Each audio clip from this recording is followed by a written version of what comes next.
பதிவை பாருங்கள், கருத்தை கூறுங்கள், பகிருங்கள், இணைந்திடுங்கள்.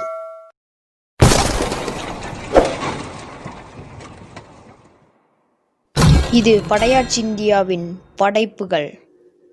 கடவுள் சிவபெருமான் இயற்கையியல் செயற்கையியல் நிகழியல் ஆய்வு மையம் தொகுத்து வழங்கும் அதர்மங்களை ஒழிக்க, தருமங்களை மீட்க, சட்டம் ஒழுங்கு நேர்மையாகவும் நீதி நேர்மை விரைவாகவும் தமிழர்கள் ஒட்டுமொத்தமாக வளங்காணவும் கடவுள் சிவபெருமான் நல்லாசியுடன் 2021 வன்னியர் ஆட்சி நடக்கும். அதில் வன்னியர் முதல்வராகவும், தேவர், வெள்ளாளர், நாடார், பள்ளர், யாதவர், முத்திரையர் என 8 சமூகங்கள் துணை முதல்வர்களாகவும் என தமிழ் அரசகுடி சமத்துவ கூட்டாட்சி நடக்கும். அதில் அடுத்து ஜாதி மாறி முதல்வர் பதவியும் வழங்கப்படும். இதுவே வன்னியரின் ஆட்சி. வன்னியர் ஆட்சி மக்களாட்சி, மக்கள் முடிவு செய்த வன்னியர் ஆட்சி ஆகும். அம்மா அம்மா அம்மா அம்மா மருவத்தூரம்மா, எங்க ஆதிபராசக்தியே பங்காரம்மா, சும்மா சும்மா சும்மா சும்மா அழைத்தேனம்மா, உங்க பூமுகத்தை பார்க்க இப்போ துடித்தேனம்மா. ஓம் சக்தி. மக்களின் ஏகபோக முடிவு. 2021 வன்னியர் ஆட்சி நடக்கும். சட்டம் ஒழுங்கு சீர்குலைந்து போன எடப்பாடி ஆட்சி. தமிழ்நாட்டின் அவல நிலையை தொடர்ந்து கவனியுங்கள். எடப்பாடி ஆட்சியின் சட்டம் ஒழுங்கு சீர்கேட்டின் உச்சமே சாத்தான்குளம் சம்பவம். மக்களின் கொந்தளிப்பை காணுங்கள்.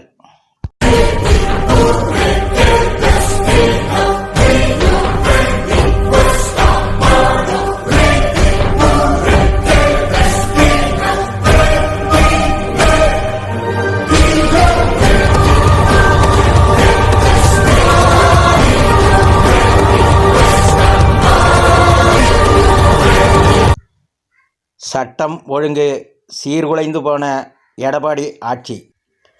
தமிழ்நாட்டின் அவல நிலையை தொடர்ந்து கவனியுங்கள். எடப்பாடி ஆட்சியின் சட்டம் ஒழுங்கு சீர்கேட்டின் உச்சமே சாத்தான்குளம் சம்பவம். மக்களின் கொந்தளிப்பை காணுங்கள்.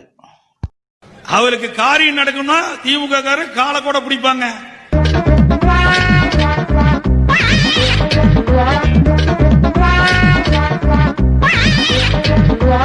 காரி பிடிந்தா காலை வாரி விடுவாங்க. நீ ஏதாவது எங்களுக்கு சீட்டு வாங்கி கொடுத்தியா, பிரச்சாரம் பண்ணியா, இல்ல ஜெயிக்க வச்சியா? எதுவுமே செய்யல. நீ ஏன் உரிமை கொண்டாடுற? சட்டம் ஒழுங்கு சீர்குலைந்து போன எடப்பாடி ஆட்சி.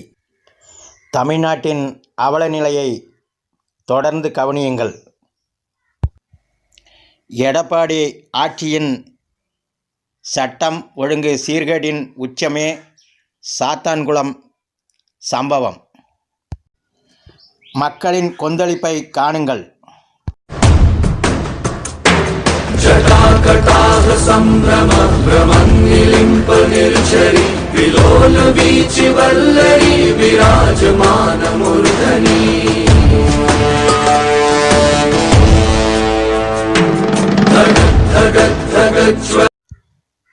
சட்டம் ஒழுங்கு சீர்குலைந்து போன எடப்பாடி ஆட்சி.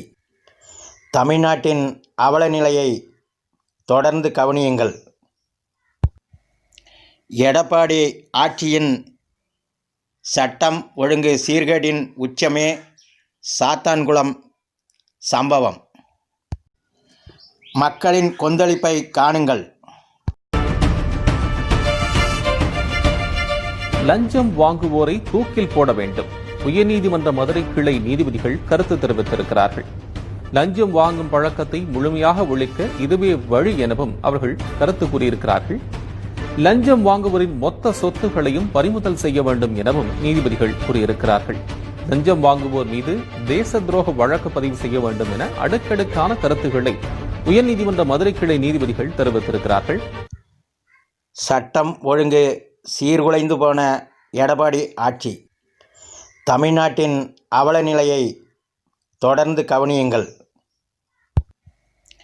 எடப்பாடி ஆட்சியின் சட்டம் ஒழுங்கு சீர்கேடின் உச்சமே சாத்தான்குளம் சம்பவம்.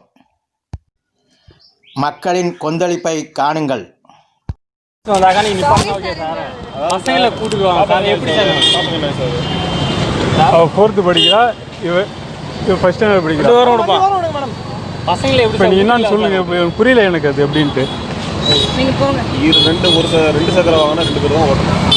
சரிங்களா? வந்து நான் 3 குழந்தைய வருதுன்னா குழந்தை இல்லாமல் வீட்டில் உட்கார முடியும் சார். அது உங்களோட கஷ்டம். ஒரு வண்டியில 2 பேர் தான் போகணும். இதெல்லாம் சுத்தமா சொல்ல லாஜிக்கே இல்லாம நீங்க பேசுறீங்க. வேற எப்படி சார் விட்டுட்டு எப்படி சார் வர முடியும்? நீங்களே சொல்லுங்க. அது வந்து கவர்மெண்ட்ல கிடையாது. கவர்மெண்ட்ல கிடையாது. வேற எப்படி சார் வேற என்ன சார் சட்டம் போட்டுருக்காங்க? 2 சக்கரத்துல 2 பேர் தான் ஓட்டணும். அப்புறம் பசங்க 5 பேர் தான் ஓட்டணும். அதுதான் கணக்கு அதுதான். ஹெல்மெட் போடாமல் போகிறாங்கல்ல. சரிங்களா? புரியுதுங்களா? புரியுதுங்களா? ஃபர்ஸ்ட் உங்க வேலை நீங்க முடியுங்க. உங்க வேலை முதல்ல லாஜிக்கே இல்லாம ஒண்ணுமே என்ன ரூல்ஸே தெரியாம நின்று பேசிக்கிறாங்க. இப்போ நீ போ போடான்றல இருடா பேசிட்டே சம இருந்த தேவையில்லாம போ.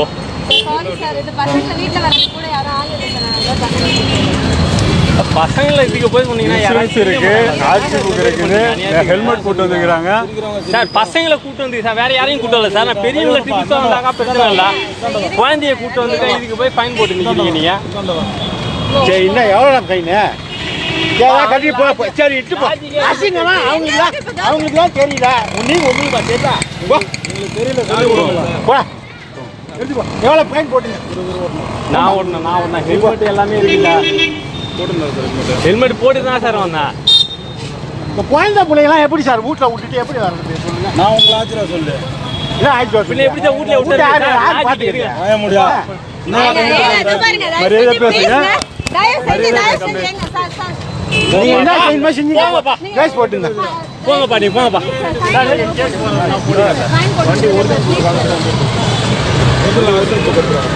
வாமா நீ வாமா. இருக்கட்டுங்க. சரி ஏன் சார் ப்ளீஸ் சார். அது வந்து மார்க்கிங் பண்ண மாதிரி தெரியுது உங்களுக்கு. Original sir please sir. Madam, அது வந்து மார்க்கிங் பண்ண மாதிரி தெரியுது மேடம். நீங்க ஒரிஜினல் புக் காமிச்சிட்டு சார் ப்ளீஸ் சார். இது அத போற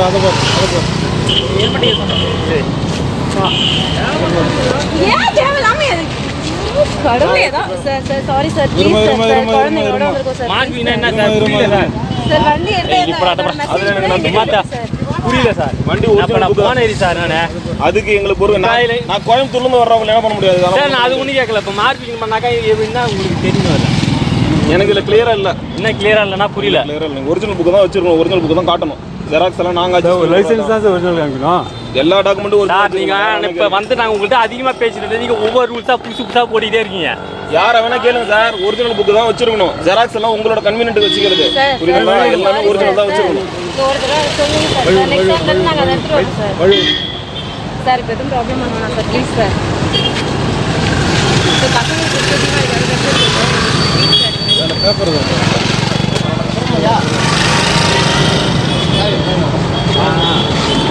நல்லா போகுது சார். நல்லா தமிழ்நாடு குட்டி சேரா போகிறது இல்லை இல்லை நல்லாவே தெரியுது. சார் நாங்கள் தேவையெல்லாம் பண்ணல சார். நீங்கள் பண்ணுறாங்க அராஜகம் இது. நீங்கள் பண்ணுறதுலாம் நல்லா அராஜகம் நல்லா தெரியுது சார். நான் நல்லா பேசுகிறேன். நான் வேற திருச்சி பெரிய ஆளை கூப்பிட்டு வந்தால் பத்து நாள் சார். பசங்களை அந்த பசங்களை எங்கே சார் நான் விட்டு வர முடியும்? அழுகுதாங்க சார். நான் மூஞ்ச பார்த்து அழுகுதா சார்.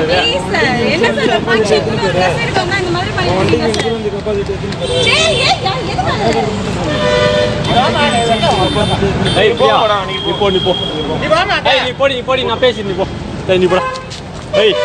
நீ போட. நான் ஒரிஜினல் புக் எடுத்து காட்டுறேன். போண்டா நீ போடா.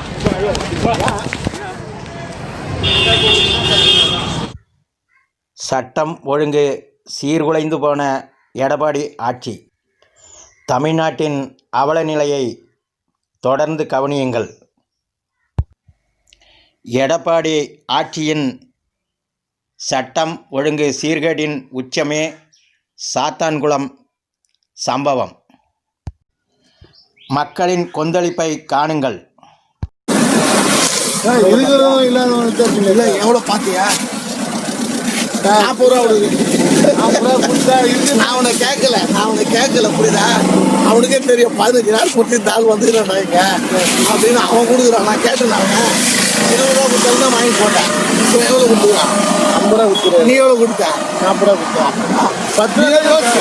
10 ரூபா தானே இல்லை, தமிழ்நாடு தானே. நீயே யோசி புரியுதா? நான் வந்து வெளிநாடு கிடையாது, நான் பாகிஸ்தான்ல இருந்து வரல, நீ காஷ்மீர்ல 40 ரூபா 50 ரூபா 10 ரூபா தானே சார் வித்தியாசம். ஒன்று நான் 10 ரூபா இருக்குண்ணா. நீ 11 மணி வரைக்கும் பேசினே தான் இருப்பேன். போவாது. நான் தான் சொல்றேன் 100 ரூபா கொடுத்தா வண்டி போவோம், இல்லைன்னா கிடையாது. நான் தமிழ் தானே சொல்றேன். நீ என்ன நானும் மேடம் நீயும் மேடம் தமிழ் தான் சொல்றேன். சட்டம் ஒழுங்கு சீர்குலைந்து போன எடப்பாடி ஆட்சி. தமிழ்நாட்டின் அவல நிலையை தொடர்ந்து கவனியுங்கள். எடப்பாடி ஆட்சியின் சட்டம் ஒழுங்கு சீர்கேடின் உச்சமே சாத்தான்குளம் சம்பவம். மக்களின் கொந்தளிப்பை காணுங்கள். என்னங்க பேசுறீங்க? என்ன பேசுறீங்கன்னா டெய்லி 10,000 பேர் போறானுங்க. இதுக்கு ஏதோ சொன்னீங்களே, ஏதோ பரதேசி ஏதோ சொன்னீங்க. என்ன சொன்னீங்க? அது ஏதோ பரதேசி வந்தார் ஏதோ யாரோ சொல்றீங்களே. போறவனுங்கள சொன்னாங்க. உங்களுக்கு காது கேட்காதா? ஏன் காது கேட்காதா? காது திறன் இல்லையா உங்களுக்கு? அதான் அதே போறாங்க. அப்புறம் யாருங்க கீழே லைசன்ஸ் எடுங்க. லைசன்ஸ் எடுங்க போறானுங்க. அது ஏன் சரிங்க, இவருக்கு அக்கறை வந்துருச்சு. ராங் சைடுல 10,000 பேர் போறானுங்க இந்த ரோட்ல. புரியுதா? இது அந்த 100 பேர்ல யாரோ ஒருத்தர் அதில் நீங்களும் ஒரு ஆளா வரீங்க பாத்தீங்க. அதில் நீங்க தான் வார்த்தையை விடக்கூடாது. அது மாதிரி நம்மள தான் வரும் அதில் பாத்தீங்க. நம்மளும் தான். அது அப்ப நீங்களும் வரீங்க? நாங்கெல்லாம் வரல. இல்ல நீங்களே விதிமுறை மீறது இல்லையா? அது அப்படியே விதிமுறை மீறாம தானே நீங்க போறீங்க. நான் தான் பாக்குறேன். சூப்பருங்க சூப்பர். காவல்துறையை விட அதிகமா மீறவங்க யாருமே இல்ல. Very good very good. Purse தொலைஞ்சிருச்சு மேல்மலையனூர்ல. போய் கம்ப்ளைண்ட் கொடுங்க. உடனே வந்து கண்டுபிடிச்சு எல்லாம் நீங்க எல்லாம் பக்கா சூப்பர். நீங்க திருடணுங்க நேரு இருக்கு. ஐயா நாங்களா? ஆமா, மேல்மலையனூர்ல இந்த பர்ஸ் தொலைஞ்சிருச்சு. Very good very good. தொலைஞ்சு 1 மாசம் ஆகுது. ரிட்டர்ன் கம்ப்ளைண்ட் கொடுத்து கண்டுபிடிச்சு கொடுத்துட்டீங்களா? ஆமா, நானா போய் கண்டுபிடிச்சேன் அந்த பர்ஸை. அவ்வளவுதான் உங்க காவல்துறை யோகிதை. நல்ல நேர்மையை பத்தி நீங்க பேசக்கூடாது. அப்படியா? நீங்க நேர்மையா தான் எல்லாம் பண்றீங்க. எல்லாம் தெரியும், எல்லாருக்கும் தெரியுங்க. விடுங்க. பர்ஸ் தொலைஞ்சு 1 மாசம் ஆகுது. கண்டுபிடிக்க உங்க துறைக்கு யோகிதை இல்ல. அவ்வளவு மட்டமான ஐயா நீங்க எதிர் நோ என்ட்ரில வந்ததுக்கு மட்டும் லைசென்ஸ் கொடுங்க. மத்த கதையெல்லாம் போய் நீங்க நம்ம கமிஷன் ஆபீஸ்ல போய் எங்களை என் மனசுல என்ன தோணுதோ அதான் நான் பேசுறேன். அங்க போய் சொல்லுங்க. சரியா? ஆள் நிக்கும் போது நீங்க வருவீங்க, உங்களுக்கு சலாம் மச்ச வழி விடுவாங்க. சொல்லுங்க.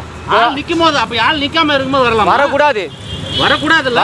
டெய்லி போறானுங்க. என்ன பண்ணிட்டு இருந்தீங்க? டெய்லி தான் நிக்கிறீங்க. ஆமா. அப்புறம் அப்பலாம் ஏன் தடுக்கல? அதுக்கு தான் இப்போ வந்து போட்டுருக்கேன். அதை கேட்கறது. அதாங்க டெய்லி இப்படி தான் போறாங்க. கேள்வி உங்களுக்கு என்ன கேள்விக்கு பதில் வேணும்? ஏன் அப்ப தடுக்கல? உங்க கேள்விக்கு பதில் வேணுமா? ஒரு நாள் தான் தடுப்பீங்களா? உங்க கேள்விக்கு பதில் வேணுமா? ஒரு நாள் தான் தடுப்பீங்க. உங்க கேள்விக்கு பதில் வேணுமா? பதில் சொல்லுங்க. அது எங்க அதிகாரி அது இருக்காரு. இறங்கி வாங்க. இறங்கு. உரிமையில பேசாத. இறங்குங்க. இறங்குலாம் சொல்லாத. பதில் நானும் உரிமையில பேசுறேன். நீ வந்தவனே நீ பரதேசி நீங்க. பரதே நான் போறேன் நான் சொன்னேன். உனக்கு என்ன வந்தது? இப்போ நீ கூட தான் உனக்கு என்னன்ற பத்தியா? நீ அது உரிமையில பேசுற என்ன? பதில் நானும் உரிமையில தான் பேசுவேன். சட்டம் ஒழுங்கு சீர்குலைந்து போன எடப்பாடி ஆட்சி. தமிழ்நாட்டின் அவல நிலையை தொடர்ந்து கவனியுங்கள். எடப்பாடி ஆட்சியின் சட்டம் ஒழுங்கு சீர்கேடின் உச்சமே சாத்தான்குளம் சம்பவம். மக்களின் கொந்தளிப்பை காணுங்கள்.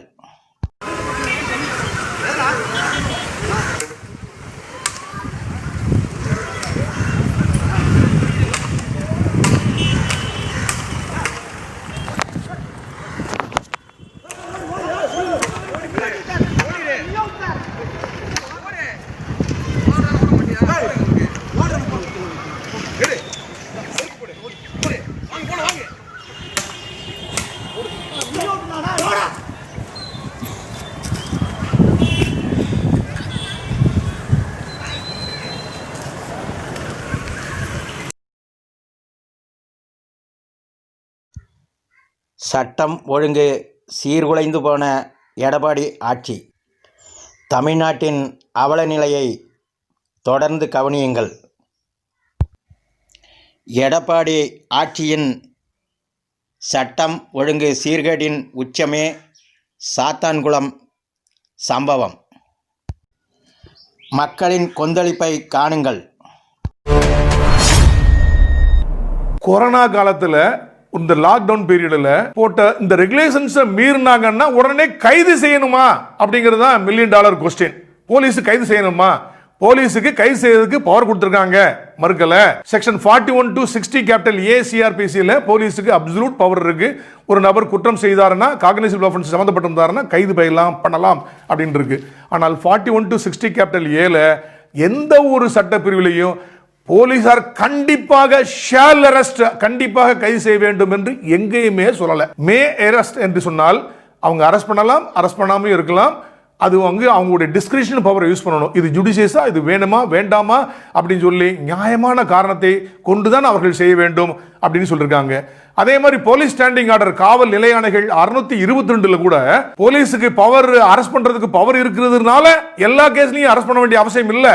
அவங்க அரெஸ்ட் பண்ணணும்னு நினைச்சோம்னா ஜுடிஷியஸா அவங்க பவரை மைண்டை யூஸ் பண்ணி நியாயமான ஒரு மோசமான வழக்குகளில் கைது செய்யணும். மீது எல்லா இடத்துலையும் கைது செய்ய வேண்டிய அவசியம் இல்லை. சமன் அனுப்பி கூட கூட்டுக்கலாம். நீதிமன்றத்தில் குற்றப்பத்திரிகைகள் தாக்கல் செய்த பிறகு கூட அதுக்கப்புறம் சமன் அனுப்பி அவங்களை ஆஜர்படுத்த சொல்லலாம். அப்படிதான் போலீஸ் ஸ்டாண்டிங் ஆர்டர் கூட சொல்லுது.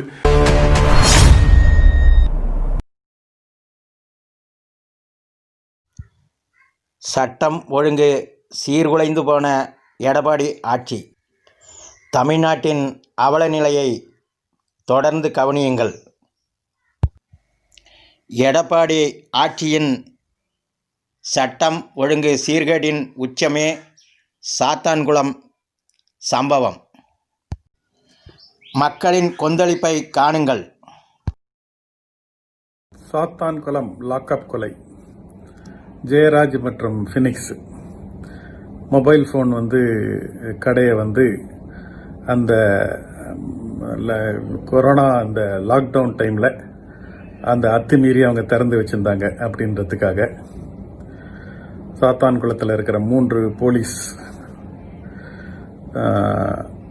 காக்கி சட்டை போட்ட மிருகங்கள், அப்பா 59 வயசு, பையன் 30 வயசு, அவங்கள நிர்வாணப்படுத்தி சிறையில் அடித்து கதற அடித்து அதுக்கப்புறம் அவங்கள ஒரு இதுக்கு மேஜிஸ்ட்ரேட் கிட்ட ப்ரொடியூஸ் பண்ணி அந்த மேஜிஸ்ட்ரேட் மெக்கானிக்கல் மைண்டடாக என்ன நடந்ததுன்னே தெரியாமல் அவர் ஒரு திரும்ப ரிமாண்ட் கொடுத்து அது எல்லாம் கரெக்டு தான் ஒரு டாக்டர் சர்டிஃபிகேட் கொடுத்து அடுத்த நாள் இறந்து விட்டதா அவங்க கதை சொல்லி அந்த இறந்ததுக்கு கவர்மெண்ட் மூச்சு திணறல்னாலையும் அவருக்கு மாரடைப்புனாலையும் இன்னொருத்தவங்க இறந்தாங்கன்னு முதலமைச்சர் சொல்லி அவங்கள உடனே ஆயுதப்படைக்கு டிரான்ஸ்ஃபர் பண்ணியும் அதற்கு அடுத்து சஸ்பெண்ட் பண்றோம் அப்படின்னு சொல்லி, என்ன மன்னராட்சியா நடக்குது?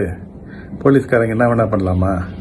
போலீஸ்காரங்க என்னமோ அவங்களுக்கு மட்டும்தான் ஃபுல் பவர் இருக்கிற மாதிரியும் அவங்க பண்றதுதான் எல்லாம் நியாயம் மாதிரியும், இன்னும் அவங்களுக்கு எதிர்த்து கேள்வி கேட்டா இன்னும் எல்லாரும் மக்களை தூக்கி போடுறது என்ன நினைச்சிட்டு இருக்கிறீங்க நீங்க?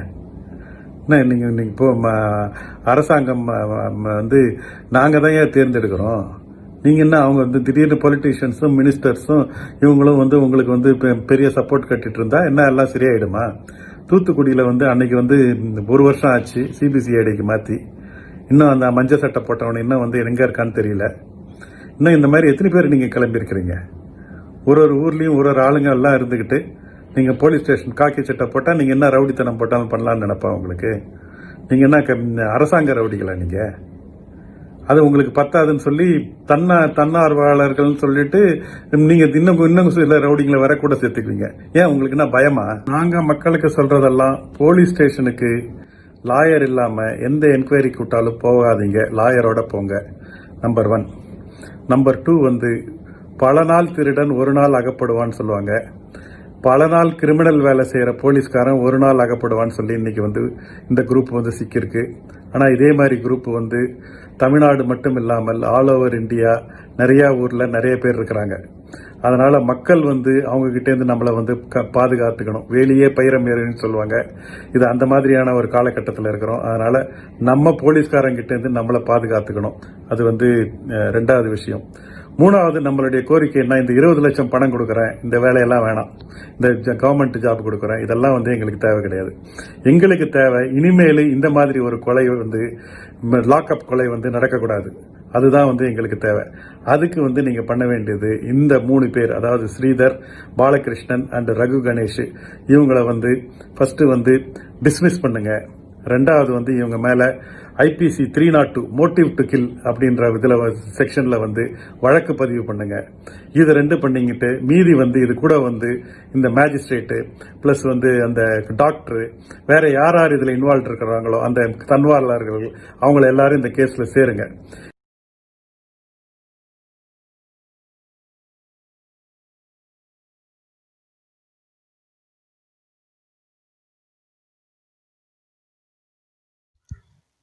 சட்டம் ஒழுங்கு சீர்குலைந்து போன எடப்பாடி ஆட்சி. தமிழ்நாட்டின் அவல நிலையை தொடர்ந்து கவனியுங்கள்.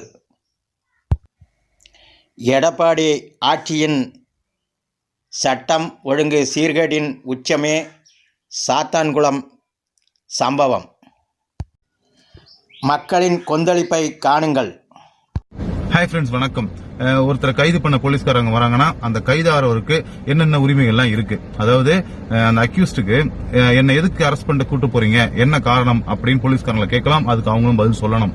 அதே மாதிரி என்னோட வக்கீல்கிட்ட நான் பேசணும், இந்த கேஸ் சம்பந்தமா பேசணும்னு சொன்னா அதை அலோவ் பண்றதுக்கும் உரிமைகள் உண்டு. வக்கீல்கிட்ட நம்ம பேசலாம். எங்க வீட்டில் இருக்கிறவங்க யார்கிட்ட இன்ஃபர்மேஷன் கொடுக்கணும் அப்படின்னாலும் போனை வாங்கி பேசுறதுக்கு உரிமை இருக்கு. நான் என்ன செக்ஷன்ல அரெஸ்ட் ஆயிருக்கேன், பெயிலபிள் செக்ஷனா நான் பெயிலபிள் செக்ஷனா, அதாவது எனக்கு பெயில் கிடைக்குமா பெயில் கிடைக்காதா, அதுல 2 செக்ஷன் இருக்கு. போலீஸ்காரங்க பெயிலபிள் செக்ஷன்ல போட்டுருக்காங்களா நான் பெயிலபிள் செக்ஷன்ல போட்டுருக்காங்கன்னு சொல்லி அவங்களை கேட்டு வாங்கிக்கலாம். அதுக்கு அடுத்தது 24 மணி நேரத்துக்குள்ள பக்கத்துல இருக்க ஜுடிஷியல் மேஜிஸ்ட்ரேட் அவர் வீட்டுல இருந்தாலும் சரி அவர்கிட்ட போய் ப்ரொடியூஸ் பண்ணி ஜெயிலுக்கு அனுப்பி ஆகணும். 24 மணி நேரத்துக்கு மேல போலீஸ் ஸ்டேஷன்ல ஒரு கைதியை வைக்க கூடாது. இதுதான் ரூல். தேங்க்யூ.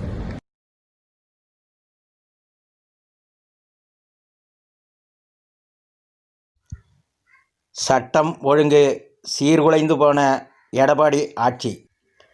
தமிழ்நாட்டின் அவல நிலையை தொடர்ந்து கவனியுங்கள். எடப்பாடி ஆட்சியின் சட்டம் ஒழுங்கு சீர்கேடின் உச்சமே சாத்தான்குளம் சம்பவம். மக்களின் கொந்தளிப்பை காணுங்கள். உனக்கு தனியா ஒரு சட்டம் ஏதாவது போட்டிருக்கானடா ஐபிசிலயோ போலீஸ் ஆக்ட்லயோ சிஆர்பிசிலயோ போலீஸ் அடிச்சு கொலை பண்ண வந்து ஆயுதப்படைக்கு மாத்து. நீ குற்றவாளி, நீ ஒரு அக்யூஸ்ட். அந்த 2 எஸ்ஐயும் 2 ஹெட் கான்ஸ்டபிளும் 4-5 கான்ஸ்டபிளும் அக்யூஸ்ட். உடனடியா நீ எஃப்ஐஆர் போட்டு 302 அரெஸ்ட் பண்ணி ரிமாண்ட் பண்றதை விட்டுட்டு ஆயுதப்படைக்கு மாத்திருக்கேன்ற, ஆர்ம்டு போர்ஸ்க்கு மாத்திருக்கேன்ற, வழக்கமா இதான் பண்றீங்க. பொதுமக்களை அடிச்சு லாக்அப் டெத்தானா இல்ல பொதுமக்களை அடிச்சாலும் உடனே நீங்க ஏர் டிரான்ஸ்பர் பண்ணுங்க. இந்த கதை தான் பண்றீங்க. இவெல்லாம் வந்து இந்த மாதிரி டிரான்ஸ்பர் பண்றதெல்லாம் வச்சுக்க கூடாது. இதெல்லாம் சட்ட விரோதம். இம்மீடியட்டா கொலை வழக்கு பதிவு பண்ணி அந்த எஸ்ஐ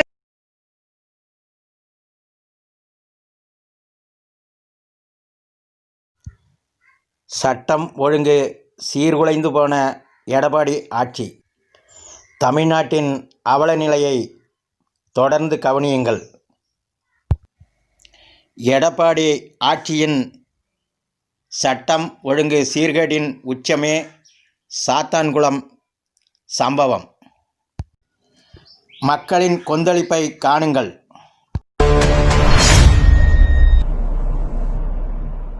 அன்புள்ள நண்பர்களே, வணக்கம்.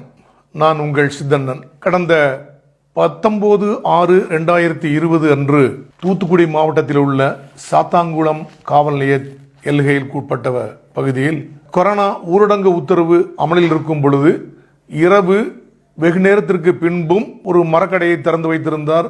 அது மாதிரி ஒரு மொபைல் போன் ரிப்பேர் பண்ணக்கூடிய கடையை திறந்து வைத்திருந்தார்கள் என்று சொல்லி சாத்தான்குளம் காவல் நிலைய 2 எஸ்ஐ மற்றும் காவலர்கள் அங்கு சென்று அவங்க கடையை அடக்க சொல்லி அதில் ஏதோ வாக்குவாதம் ஆகி அந்த கடையுடைய ஓனர் ஜெயராஜ் என்ற ஒரு 60 வயது மதிக்கத்தக்கவர், அவருடைய பையன் பெனிக்ஸ் என்பவர் ஒரு 30 வயது மதிக்கத்தக்கவர், இவர்கள் இருவரையும் கைது செய்து கொண்டு காவல் நிலையத்திற்கு வந்து அவர்கள் மீது ஒரு வழக்கு பதிவு செய்திருக்கின்றார்கள்.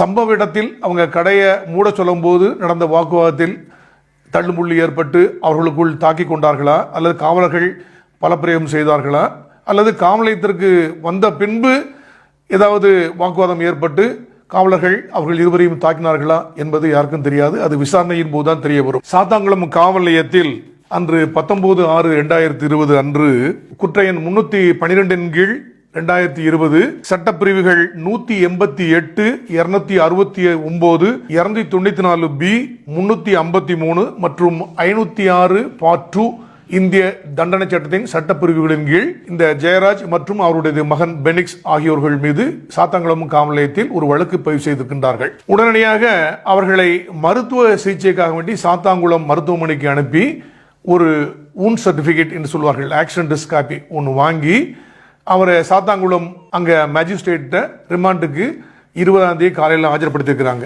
சாத்தான்குளத்தில் அந்த மேஜிஸ்ட்ரேட் அவங்கள பார்த்துட்டு ஆவணங்களை எல்லாம் சரிபார்த்து விட்டு அதுக்கப்புறம் அவங்களுக்கு ரிமாண்ட் 15 days ரிமாண்ட் அப்படின்னு ஆத்தரைஸ் பண்ணிருக்காங்க.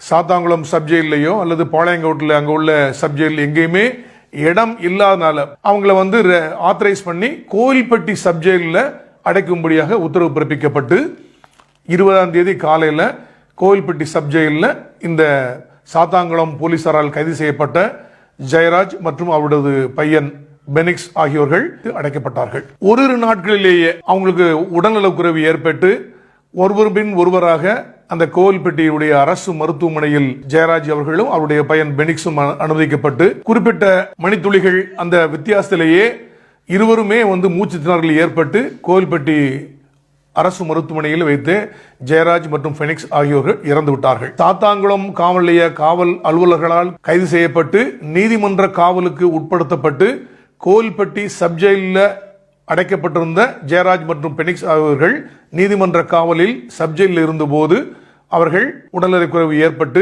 அரசு மருத்துவமனை கோவில்பட்டியில் அனுமதிக்கப்பட்ட பின்பு சிகிச்சை பலனளிக்காமல் இருவரும் இறந்து விட்டார்கள். இது வந்து death in custody, judicial custody என்ற ஒரு இதுக்குள்ள வருது. இறந்தவுடன் முதலாவதாக பெனிஸ் என்பவர் இறந்து விட்டார் என்று சொல்லி அந்த subjail authorities Kovilpatti east police ஸ்டேஷன்ல ஒரு ரிப்போர்ட் கொடுக்கறாங்க.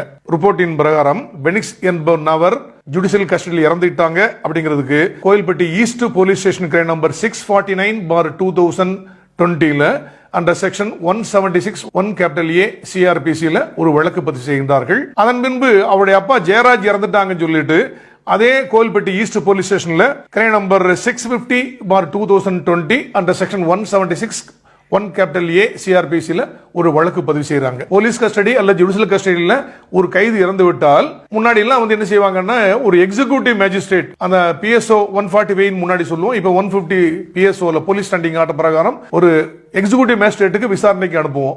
அதே மாதிரி 176 CRPCலையும் இந்த மாதிரி டெத் இன் கஸ்டடி அப்படின்னு சொன்னா ஒரு எக்ஸிகியூட்டிவ் மேஜிஸ்ட்ரேட் விசாரிக்கணும் அப்படின்னு இருக்குது. ஆனால் 2009 குற்றவியல் திருத்த சட்டம் கொண்டு வந்து குற்ற விசாரணை முறை சட்டம் சட்டப்பிரிவு 176 திருத்தம் கொண்டு வந்து 176 1A என்று ஒரு புதிய சட்டப்பிரிவை கொண்டு வந்து எக்ஸிகியூட்டிவ் மேஜிஸ்ட்ரேட் போலீஸ் விசாரணைக்கும் கூடுதலாக ஜுடிஷியல் மேஜிஸ்ட்ரேட் இந்த மாதிரி death in custody either police custody or judicial custody இருந்தா ஜுடிஷியல் மேஜிஸ்ட்ரேட்டே விசாரிக்கணும் அப்படின்னு புதுசாக கொண்டு வந்துட்டாங்க 2009. தமிழ்நாட்டில் முதல்ல கோயம்புத்தூர்ல நடந்த ஒரு என்கவுண்டர் டெத்துக்கு தான் இந்த ப்ரொவிஷனையே 1A யூஸ் பண்ணாங்க. அது பிரகாரம் இப்போ இந்த கோவில்பட்டி சப்ஜெயிலில் ஜுடிஷியல் கஸ்டடியில் இருக்கும்போது ஜெயராஜ் அவர்களும் அவரது மகன் பெனிக்ஸ் அவர்களும் இறந்து போனதுனால உடனடியாக இது 2 FIR போட்டு கோவில்பட்டி ஈஸ்ட் போலீஸ் ஸ்டேஷனில் கோவில்பட்டி ஜூரிஸ்டிக்ஷனல் மேஜிஸ்ட்ரேட் அதாவது ஜுடிஷியல் மேஜிஸ்ட்ரேட் 1 பாரதிதாசன் அவர்களிடம் கொடுத்திருக்கின்றார்கள். விசாரணை ஆரம்பிப்பதற்கு முன்னாகவே இதுல வந்து ஒரு போஸ்ட்மார்ட்டம் பண்ணணும் அல்ல அப்படி ஒரு எக்ஸ்பர்டைஸ் வேணும் அப்படின்னா கோவில்பட்டியில் பெருசா பண்ண முடியாது அப்படிங்கிறதுக்காக வேண்டி பாளையங்கோட்டையில் உள்ள அந்த திருநெல்வேலி மாவட்ட அரசு மருத்துவமனை அதான் மெடிக்கல் காலேஜ் ஹாஸ்பிட்டல் மருத்துவமனை அங்கதான் ஃபாரன்சிக் மெடிசன்ல எக்ஸ்பர்ட்ஸ் எல்லாம் இருக்கிறாங்கன்னு சொல்லிட்டு 2 பாடியும் திருநெல்வேலிக்கு பாளையங்கோட்டை மெடிக்கல் காலேஜ் ஹாஸ்பிட்டலுக்கு அனுப்பிட்டாங்க. இப்போ 2 பேருடைய பாடி அங்கதான் இருக்கு. இப்படிப்பட்ட சூழ்நிலையில் இது போலீசார் வந்து அடித்தே கொன்று விட்டார்கள், தேவையில்லாம பண்ணிட்டாங்க அப்படின்னு சொல்லி மிகப்பெரிய ஒரு அலிகேஷன். சம்பவ இடத்திலேயே கடையை மூட சொன்னாங்க, வாக்குவாதம் வந்தது, அப்பவே காவல்துறையினர் தாக்கி விட்டார்கள்.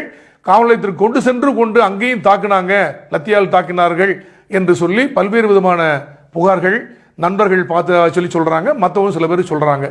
இதெல்லாம் வந்து விசாரணையில் தான் தெரிய வரும். நம்ம இப்போ உடனே என்னன்னு சொல்ல முடியாது, எந்த அளவுக்கு இருந்தது என்று நம்ம சொல்ல முடியாது. ஆனாலும் கூட கைது செய்யப்பட்ட பிறகு இவருக்கு ஏதாவது காயம் இருக்கிறதா என்பதை தெரிந்து கொள்ளவும் இவர்களுக்கு சிகிச்சை அளித்து அந்த சர்டிஃபிகேட் வாங்கின பிறகு தான் ரிமாண்ட் பண்ணும் அப்படிங்கிறதுக்காக வேண்டி சாத்தாங்குளம் மருத்துவமனைக்கும் கொண்டு சென்று ஒரு மெடிக்கல் சர்டிஃபிகேட் வாங்கி சாத்தாங்குளம் மேஜிஸ்ட்ரேட் போய் ப்ரொடியூஸ் பண்ணி ஒரு லீகலா ஒரு ரிமாண்ட் வாங்கி அதுக்கப்புறம் வேற அங்க சப்ஜெக்ட்ல இடம் இல்லாதனால தான் கோவில்பட்டி சப்ஜெக்ட்ல வந்து கொடுத்துருக்காங்க. அவங்க அந்த மாதிரி பண்ணியிருக்கிறாங்க. இப்ப இந்த விஷயத்துல நிறைய விஷயங்கள் என்னன்னா, அடித்து கொன்று விட்டார்கள் காவலர்கள், இந்த 2 பேரும் அநியாயமா கொலை செய்து விட்டார்கள். எனவே இவர்களை எல்லாம் சஸ்பெண்ட் பண்ணணும், டிஸ்மிஸ் பண்ணணும், அவங்க மேல கொலை குற்றம் வழக்கு பதிவு செய்யணும், அது வரைக்கும் நாங்கள் கடை திறக்க மாட்டோம் அப்படின்னு சொல்லி வணிகர்கள் எல்லாம் தமிழ்நாடு முழுவதும் இன்னைக்கு கடையடைப்பு போராட்டம் நடத்துகின்றார்கள். அங்கேயே பார்த்தா சாலை மறியல் போராட்டங்கள்லாம் பண்ணாங்க. உடனடியாக தூத்துக்குடி மாவட்ட எஸ்பி அந்த வழக்கில் சம்பந்தப்பட்ட 2 எஸ்ஐ, அதாவது ஒருத்தர் வந்து பாலகிருஷ்ணன், ரகு கணேஷ் ஆகிய 2 உதவி ஆய்வாளர்களை, சார்பு ஆய்வாளர்களை உடனடியாக அவர் ஆர்ம்டு ரிசர்வ் போலீஸுக்கு முதல்ல இம்மீடியட்டா டிரான்ஸ்பர் பண்ணிட்டார். அதுக்கப்புறமும் அங்க சாத்தாங்குளத்தில் மற்ற இடத்துல சாலை மறியல் போராட்டங்கள் நடந்ததுனால மாவட்ட ஆட்சியர், மாவட்ட காவல்துறை கண்காணிப்பாளர் அருண் பாலகோபாலன் ஆகியோர்கள்லாம் அந்த இடத்துக்கு வந்து அவங்ககிட்ட போராட்டங்கள்லாம் பேசி, இல்லை நாங்கள் இதில் எதையும் மறைக்க விரும்பவில்லை, கரெக்டாக நாங்கள் ஆக்ஷன் எடுக்கிறோம் அப்படின்னு சொல்லும்போது, அவங்களெல்லாம் சஸ்பெண்ட் பண்ணணும் அப்படின்னு சொல்லும்போது, அந்த சம்பவ இடத்துக்கு சென்று ஜெயராஜ் மற்றும் அவருடைய பையன் பெனிக்ஸை கைது செய்து கொண்டு வந்த சப் இன்ஸ்பெக்டர்ஸ் பாலகிருஷ்ணன், ரகு கணேஷ், அப்புறம் ஹெட் கான்ஸ்டபிள் முருகன், இன்னொரு கான்ஸ்டபிள், இந்த 4 பேர் உடனடியாக பணியிலிருந்து தற்காலிக பணியிடை நீக்கம், சஸ்பென்ஷன் பண்ணிருக்காங்க. அதுவும் போதாது என்று பொதுமக்கள் கோரிக்கை விடுத்த பொழுது அந்த காவல் சாத்தாங்குளம் காவல் ஆய்வாளர் உட்பட்ட ஒரு 12 பேர் அந்த போலீஸ் ஸ்டேஷன்ல எல்லாத்துக்கும் உடனே வேற காவல் நிலையத்திற்கு மாறுதல் செய்வதற்காக சாத்தாங்குளத்திலிருந்து அவர்களை உடனடியாக டிரான்ஸ்பர் பண்ணிட்டாங்க, மாறுதல் பண்ணிட்டாங்க. இப்படிப்பட்ட சூழ்நிலையில் மாநில மனித உரிமைகள் ஆணையம் தானாக முன்வந்து இதை விசாரணைக்கு எடுத்துக்கொண்டு என்ன நடந்தது, இப்படி காவல்துறை அடித்து அணியாம 2 பேரை கொண்டுட்டாங்களே, இந்த கைது அவசியம் தானா, இது சம்பந்தமாக மாநில உள்துறை செயலாளர் மற்றும் டிஜிபி ஆகியோர்கள் மற்றும் சிறைத்துறை சேர்ந்தவர்கள் எங்களுக்கு அறிக்கை 1 மாசத்துக்குள்ள தாக்கல் செய்யணும் அப்படின்னு சொல்லிட்டு உத்தரவிட்டு உள்ளார்கள். இந்த மீன் டைம்ல மதுரை உயர்நீதிமன்றத்தில் இந்த வழக்குல எதுவும் தப்பு நடக்கக்கூடாது, போஸ்ட்மார்ட்டம் நடக்கும் போது ஒரு டீம் ஆஃப் டாக்டர்ஸ் நடத்தி அதுல வீடியோ ரெக்கார்டு பண்ணணும் அப்படின்னு சொல்லிட்டு அவங்க ஒரு உத்தரவு கேட்டாங்க. உயர்நீதிமன்றமும் எஸ், இந்த 2 பேருடைய ஜெயராஜ் மற்றும் இந்த பெனிக்ஸ் ஆகியோர்கள் உடல் கூராய்வு, மருத்துவ கூராய்வு செய்யும் பொழுது அதை ஒரு 3 டாக்டர்ஸ் கொண்ட ஒரு குழு தான் செய்ய வேண்டும், அது முழுவதும் வீடியோ படமாக்கப்பட வேண்டும் என்று சொல்லி உத்தரவிட்டிருக்கின்றார்கள். இன்று இந்த வழக்கை தானாக முன் வந்து தங்களுடைய கட்டுப்பாட்டுக்குள் கொண்டு வந்து கண்காணிக்க வேண்டும் உயர்நீதிமன்றம் என்று சொல்லி புகழேந்தி என்ற வழக்கறிஞர் மதுரை உயர்நீதிமன்றத்தில் ஒரு வழக்கு தொடுத்திருக்கின்றார். அது இன்னும் விசாரணைக்கு வரல. இப்படிப்பட்ட சூழ்நிலையில் இந்த போலீசாருடைய செய்கை சரிதானா அப்படிங்கிற பற்றி நம்ம பார்க்க போறோம். இது கரோனா காலத்துல epidemic diseases act 1897 plus disaster management act 2005 இந்த 2ல தான் இந்த மாதிரி ஒரு கொள்ளை நோய் அல்லது நோய் தொற்று அதிகமாக ஏற்பட்டு உயிரிழப்புகள் அதிகமாக ஆகும் பொழுது கவர்மெண்ட், அப்ரோப்ரியேட் கவர்மெண்ட்ஸ், சென்ட்ரல் கவர்மெண்டோ அல்லது ஸ்டேட் கவர்மெண்டோ எந்த விதமான ஒரு கண்டிஷன் நிபந்தனையை விதிக்கலாம். அப்போ நீங்க இத்தனை மணிக்கு கடையை மூடணும் அப்படின்னு சொல்லி உத்தரவு போட்டாங்க அப்படின்னா கண்டிப்பா அத்தனை மணிக்கு உத்தரவு போட்டோம்னா மூடணும். ஏன்னா இது இல்லைன்னா இன்னொருக்கு நோய் தொற்று ஏற்பட்டுரும், உயிருக்கு நிறைய ஆபத்து விளைவிக்கப்பட்டு விடும் என்று சொல்லிதான் ஒரு நல்ல எண்ணத்தில் இந்த உத்தரவு போடப்படுகிறது. ஆனா அப்படி அந்த உத்தரவை மீறினார்கள் என்று சொன்னா பெரிய தண்டனை ஒன்றும் இல்லை. 188 ஐபிசியில் அந்த உத்தரவை மீறியதற்கான ஒரு தண்டனை மேக்ஸிமம் 3 months தான் கொடுக்க முடியும். அந்த மாதிரி ஒரு இல்ல. இவங்க என்ன வழக்கு போட்டிருக்காங்க, அது மாதிரி 269 இந்த மாதிரி ஒரு நெக்லிஜென்டா நோய் தொற்று பரவதற்கு காரணமாக கடையை திறந்து வைத்திருந்தார்கள் என்று சொல்லி 188 and 269 ஐபிசியில் ஒரு வழக்கு பதிவு செய்திருக்கின்றார்கள். அப்படின்னா மேக்ஸிமம் 6 மாசத்துக்கு மேல அதுக்கு தண்டனையே கிடையாது. கடையை மூடுங்கன்னு சொன்ன தங்களுடைய கடமையை ஆற்ற சென்ற காவலர்களை அவர் கெட்ட வார்த்தைகள்லாம் பேசினாங்க, தகாத வார்த்தைகள் திட்டினாங்க அப்படின்னு சொல்லி 294B அப்படின்னு பண்ணிருக்காங்க. அதுக்கு ஒரு பெரிய சிறை தண்டனை இல்லை. அரசு ஊழியர்களான இந்த காவல்துறையினர் பணியை செய்ய விடாமல் தடுத்தார்கள் என்று சொல்லி 353 ஐபிசிலையும் வழக்கு பதிவு செய்திருக்கிறார்கள். அது மாதிரி ஃபைனான்சியஸ் பார்ட் 2ல கொலை மிரட்டல் விடுத்தார்கள் என்று சொல்லி வழக்கு பதிவு செஞ்சிருக்காங்க. இதுல எல்லாம் போனோம்னா எப்படி பார்த்தாலும் 6 மாசத்துக்கு மேல சிறை தண்டனையே கிடையாது. உயிரையே வாங்கிடுவேன், உங்களை கொல்லாம விட மாட்டேன் அப்படின்னு சொல்லி ஏதாவது வெப்பன் வச்சு இவங்க மிரட்டினா மட்டும்தான் 7 வருஷம் வரை சிறை தண்டனை விதிக்கலாம் ஃபைனான்சியஸ் பார்ட் 2ல. இல்லைன்னா ஃபைனான்சியஸ் பார்ட் 1 அல்லது பார்ட் 2ல 6 மாசத்துக்கு மேல சிறை தண்டனை கிடையாது. ஆக கொரோனா காலத்துல இந்த லாக்டவுன் பீரியட்ல போட்ட இந்த ரெகுலேஷன்ஸ் மீறினாங்கன்னா உடனே கைது செய்யணுமா அப்படிங்கிறது தான் $1 மில்லியன் கொஸ்டின். போலீஸ் கைது செய்யணுமா? போலீஸுக்கு கைது செய்யறதுக்கு பவர் கொடுத்திருக்காங்க, மறுக்கல. செக்ஷன் 41 to 60 கேபிட்டல் ஏ சிஆர்பிசில போலீஸுக்கு அப்சல்யூட் பவர் இருக்கு. ஒரு நபர் குற்றம் செய்தாருன்னா, காக்னிசிபிள் ஆஃபென்ஸ் சம்பந்தப்பட்டிருந்தாருன்னா கைது பண்ணலாம் அப்படின்னு இருக்கு. ஆனால் 41 to 60 கேபிட்டல் ஏல எந்த ஒரு சட்ட பிரிவிலையும் போலீசார் கண்டிப்பாக ஷால் அரெஸ்ட், கண்டிப்பாக கைது செய்ய வேண்டும் என்று எங்கேயுமே சொல்லல. மே அரெஸ்ட் என்று சொன்னால் அவங்க அரெஸ்ட் பண்ணலாம், அரெஸ்ட் பண்ணாம இருக்கலாம். அது அவங்களுடைய டிஸ்கிரிஷன் பவரை யூஸ் பண்ணணும். இது ஜுடிஷியஸா, இது வேணுமா வேண்டாமா அப்படின்னு சொல்லி நியாயமான காரணத்தை கொண்டுதான் அவர்கள் செய்ய வேண்டும் அப்படின்னு சொல்லிருக்காங்க. அதே மாதிரி போலீஸ் ஸ்டாண்டிங் ஆர்டர், காவல் நிலை ஆணைகள் 622 கூட போலீஸுக்கு பவர், அரெஸ்ட் பண்றதுக்கு பவர் இருக்கிறதுனால எல்லா கேஸ்லயும் அரெஸ்ட் பண்ண வேண்டிய அவசியம் இல்ல. அவங்க அரெஸ்ட் பண்ணணும்னு நினைச்சோம்னா ஜுடிஷியஸா அவங்க பவரை மைண்டை யூஸ் பண்ணி நியாயமான ஒரு மோசமான வழக்குகளில் கைது செய்யணும். மீது எல்லா இடத்திலையும் கைது செய்ய வேண்டிய அவசியம் இல்ல. சமன் அனுப்பி கூட கூட்டுக்கலாம். நீதிமன்றத்தில் குற்றப்பத்திரிகைகள் தாக்கல் செய்த பிறகு கூட அதுக்கப்புறம் சமன் அனுப்பி அவங்களை ஆஜர்படுத்த சொல்லலாம். அப்படிதான் போலீஸ் ஸ்டாண்டிங் ஆர்டர் கூட சொல்லுது. இப்படி போலீஸை பார்த்த உடனே பயப்படுறதுக்கு காரணமே என்ன அப்படின்னா, தேவையில்லாம அடிச்சிருவாங்க அல்லது தேவையில்லாம கைது பண்ணிடுவாங்க, நம்மள அசிங்கப்படுத்திடுவாங்க அப்படின்னு தான் பொதுமக்கள் எல்லாருமே பயப்படுறாங்க. அப்படின்னா அரெஸ்ட் பண்ற பவர் எப்ப வருது இவங்களுக்கு அப்படின்னா, காக்னிசிபிள் ஆஃபென்ஸ் இருந்தா மட்டும்தான் அரெஸ்ட் பண்ணணும் இருக்கு. அதுல போலீஸ் இந்த பவரை மிஸ்யூஸ் பண்றாங்க, அபியூஸ் பண்றாங்க அப்படின்னு சொல்லி தான் 2009 செக்ஷன் 41 ஒரு அமெண்ட்மெண்ட் கொண்டு வந்துட்டாங்க. கொண்டு வந்து என்ன சொன்னாங்க, அதுல 41(1)(b)(2) சிஆர்பிசில 7 வருடங்கள் வரை சிறை தண்டனை விதித்து தண்டிக்கப்படக்கூடிய ஒரு குற்றத்தில் ஒரு நபர் சம்பந்தப்பட்டிருந்தால் அவரை உடனடியாக கைது பண்ணக்கூடாது, நீங்க பண்ணவே வேண்டாம். அவருக்கு என்ன செய்யணும், 41 கேபிட்டல் ஏ சிஆர்பிசில ஒரு நோட்டீஸ் ஆஃப் அப்பியரன்ஸ் அனுப்புங்க, கூப்பிட்டு விசாரிங்க. அந்த நோட்டீஸ்க்கு ஒபே பண்ணி வரலைன்னா அரெஸ்ட் பண்ணுங்க. கூப்பிட்டு அவர் வந்துட்டாருன்னா விசாரிச்சு நியாயமான காரணம் தான் இருந்தது, ஒரு பெரிய விஷயம் இல்லைன்னா அவர் அரெஸ்ட் பண்ண வேண்டிய அவசியமே நீங்க கிடையாது. இந்த மாதிரி 7 வருடங்கள் வரை சிறை தண்டனை விதித்து தண்டிக்கப்படக்கூடிய குற்றத்தை புரிந்த நபர் கண்டிப்பாக இந்த நாட்டை விட்டு ஓடி போயிடுவார், திருப்பி பிடிக்கவே முடியாது, திருப்பி திருப்பி குற்றம் பண்ணுவாரு, சாட்சியை மிரட்டுகின்றார், சாட்சியங்களை அழிக்க முற்படுகின்றார் என்று நியாயமான காரணங்கள் உங்களுக்கு இருந்தால் மட்டும் அதை நீங்க பதிவு செய்து நீங்க ரிமாண்ட் ரிப்போர்ட்டோட இந்த காரணத்துக்காண்டி நியாயமாக்குனால தான் நான் அரெஸ்ட் பண்றேன். ஆனா இந்த குற்றம் 7 வருடம் வரை தண்டனை விதிக்கப்படக்கூடிய ஒரு குற்றம் இருந்தா அரெஸ்ட் பண்ண, சாதாரணமா அரெஸ்ட் பண்ணக்கூடாது, இருந்தாலும் கூட நான் அரெஸ்ட் பண்றேன் இந்த காரணத்துக்காக சொல்லிட்டு நீங்க ஜஸ்டிஃபை பண்ணி உங்க ரிமாண்ட் ரிப்போர்ட்டோ நீதிமன்றத்துக்கு ஒரு ரிப்போர்ட் அனுப்பணும். 2013 உச்ச நீதிமன்றம் Arneshkumar versus state of Bihar என்ற வழக்கில் மிக தெளிவாக கூறிவிட்டது, காக்னிசிபிள் ஆஃபென்ஸ்னா உடனே போலீஸ் எல்லா வழக்கிலையும் போய் அரெஸ்ட் பண்ண வேண்டிய அவசியமே கிடையாது. அப்படி அரெஸ்ட் பண்ணாதீங்க.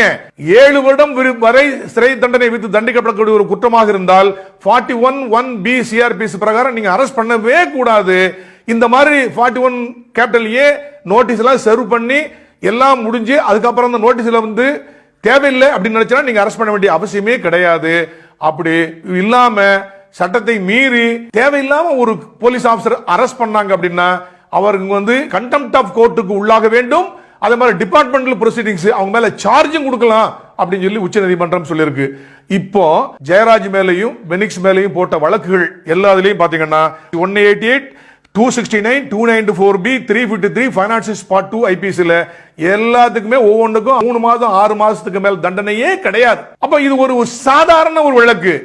7 வருடம் வரை சிறை தண்டனை தண்டிக்கப்பட்ட வழக்குகளையே நீங்க உடனே கைது செய்ய வேண்டாம் இருக்கும் போது இது என்ன ஒரு சாதாரண வழக்கு? ஒரு லாக்டவுன்ல ஒரு நிபந்தனையை மீறிவிட்டார் என்ற வழக்கு, இதுக்கு உடனடியாக கைது செய்யணுமா? இவங்க தேவையில்லாம ஈகோ பிரச்சனையில போலீஸ் நான் பெரியவன், என்ன நீ கேள்வி கேட்கறது, நான் சொல்லி என்ன வராம இருக்கிறது அப்படின்னு சொல்லிட்டு வாக்குவாதத்தை இழுத்து அவரை கைது பண்ணதே முதலாவது தவறு என்று நான் கருதுகிறேன். கண்டிப்பாக அப்படி செய்திருக்கவே கூடாது. அதுக்கு மேல உங்க வார்த்தையை தகராறு பேசினா தகராறு பேசி நீங்க வழக்கு போட்டீங்க, சரி, அதுக்கு மேல நீங்க அவங்க அரெஸ்ட் தான் பண்றீங்க வச்சுக்கோங்களேன், அரெஸ்ட் பண்ணி போலீஸ் ஸ்டேஷனுக்கு கொண்டு வரீங்க அப்படின்னா இது பெயிலபிள் அஃபென்ஸ், எல்லாமே பெயிலபிள் அஃபென்ஸ். அப்படின்னா அங்கேயே பெயில உடனடியாக அவங்கள இத்தனை மணிக்கு நாங்க வேண்டும் போது கோர்ட்டுக்கு வந்துடலாம்னு விட்டுருக்கலாம். ஏற்கனவே உயர்நீதிமன்றமோ அல்லது உச்ச நீதிமன்றம் என்னமோ எல்லாமே சொல்லிருக்காங்க, fail is the rule, jail is an exemption சொல்லிருக்காங்க. ஏன் இவங்க மேல இவ்வளவு கோவப்பட்டு போலீஸ் ஈகோ இவங்களை ரிமாண்ட் பண்ணணும்னு நினைக்கிறோம்? சரி, இதையே மீறி இவங்க ஹாஸ்பிட்டல் இவங்களுக்கு சரிட்டு வாங்கிட்டு சாத்தாங்கள ஜுடிஷியல் மேஜிஸ்ட்ரேட் போய் ரிமாண்ட் பண்றாங்க அப்படின்னா magistrate Arneshkumar versus state of Bihar என்ற வழக்கில் உச்சநீதிமன்றம் கொடுத்த திருப்புரையின்படி மெக்கானிக்கலா ரிமாண்ட் பண்ணக்கூடாது. அவங்கள அந்த நபர்களை ஜெயராஜ் மற்றும் பெனிக்ஸ் விசாரிச்சிருக்கணும், என்ன நடந்தது, ஏது நடந்தது என்று சொல்லி விசாரித்து விட்டு அவர்கள் ஏதாவது காயம் இருக்கிறதா, யாராவது துன்புறுத்தினார்களா என்று கேட்டு ரெக்கார்ட் பண்ணிட்டு மெடிக்கல் சர்டிபிகேட் இருக்காருன்னு பார்த்துட்டு இங்க மெடிக்கல் சர்டிபிகேட் வாங்கியிருக்காங்க, அது என்ன எழுதிருக்குன்னு பின்னாடி விசாரணையில் தெரிய வரும். அவர் விசாரிச்சுட்டு அப்படியே இருந்தால் கூட இது 7 வருடம் கூட தண்டனை இல்லையே, ஏன் அரெஸ்ட் பண்ணீங்க அப்படின்னு சொல்லிட்டு ஓன் பெயிலேயே மேஜிஸ்ட்ரேட் விட்டுருக்கலாம். போலீஸ் 15 days ரிமாண்ட் பண்ணுங்க என்று சொன்னால் சாத்தான்குளம் மேஜிஸ்ட்ரேட் வந்து மெக்கானிக்கலா ஜுடிஷியல் மைண்ட அப்ளை பண்ணாம ஜஸ்ட் மெக்கானிக்கலா ரிமாண்ட் பண்ணாங்கன்னா அவர் மேல் உயர்நீதிமன்றம் நடவடிக்கை எடுக்க வேண்டும் என்று சொல்லி உச்சநீதிமன்றம் Arneshkumar versus state of Bihar என்ற வழக்கில் தெளிவாக கூறியிருக்கிறது. ஆக இந்த கரோனா காலத்தில் தயவு செய்து அதிகமான குற்றவாளிகளை நீங்க சிறைச்சாலைகளில் வைக்காதீர்கள். அதுவும் இந்த மாதிரி விசாரணை கைதிகளை ட்ரையல்ல இந்த மாதிரி உள்ள அக்யூஸ்ல உள்ளவங்க எல்லாத்தையும் யாரையுமே வைக்காதீங்க அப்படின்னு உச்சநீதிமன்றமும் உயர்நீதிமன்றமும் திரும்ப திரும்ப பல்வேறு விதமான அறிவுறுத்தல்கள் கொடுத்து கூட சாத்தான்குளம் மேஜிஸ்ட்ரேட் அவர்கள் மெக்கானிக்கலா போலீஸ் ரிமாண்ட் ரிப்போர்ட்டை அப்படியே ஏத்துக்கிட்டு உடனடியாக ஜுடிஷியல் ரிமாண்ட் கொடுத்தது மிக தவறானதாகும். ஒன்னு ஜுடிஷியல் ரிமாண்ட் ஏத்துக்கவே கூடாது. என்னங்க இது சாதாரண வழக்கு, நீங்களே விட்டுருக்கலாமே, ஏன் கொண்டு வந்து என்கிட்ட ஆஜர்படுத்துறீங்க அப்படின்னு கேட்டிருக்கலாம். இல்ல அவரே பெயிலே விட்டுருக்கலாம். அப்படி செய்யாம விட்டது மிக மிக தவறான ஒரு விஷயம். அரஸ்ட் என்பதை காவல்துறையினர் ஏதோ தங்களுக்கு கொடுக்கப்பட்ட மிகப்பெரிய ஒரு பவரா நினைக்கிறதே தப்பு. அரஸ்ட் வந்து ஜுடிஷியஸா பண்ணணும்.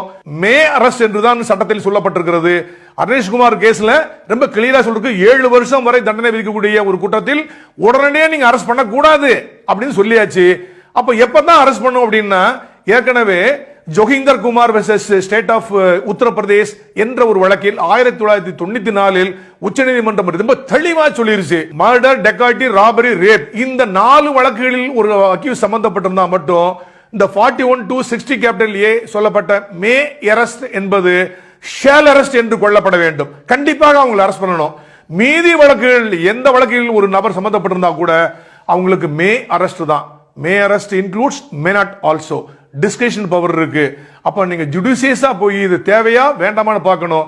இதே மாதிரி தான் நம்ம வந்து ஒரு அரசியல்வாதியவோ ஒரு எம்எல்ஏவோ ஒரு எம்பிவோ அல்லது ஒரு பணக்காரரை வந்து உடனடியா பண்றோமா, இது பெயிலபிள் அஃபென்ஸ் உடனே விட்டுருவோமே. அப்ப இதுல மட்டும் என்ன போலீஸ் மேல ஒரு நம்பிக்கை வரணும், போலீஸ் வந்து பொதுமக்கள் நம்பிக்கை வரணும் என்று சொன்னால் அப்ப இம்பார்ஷியலா எல்லாரும் சட்டத்தை முன் சமம் என்று சொல்லி இந்த உச்சநீதிமன்றம் மற்றும் உயர்நீதிமன்றத்துடைய அறிவுறுத்தல்கள் மற்றும் 41(1)(b)(2) சிஆர்பிசியில் உள்ள அந்த கண்டிஷனை நீங்க போலீஸ் நிறைவேற்றினால போதும், இந்த மாதிரி தவறுதல்கள் கண்டிப்பா நடக்காது. இன்னொன்னு, யாராவது ஒரு அக்யூஸ் ஏதாவது திட்டாங்க அப்படின்னா உடனே போலீஸ் கையடிச்சு அடிக்கிறது இல்ல.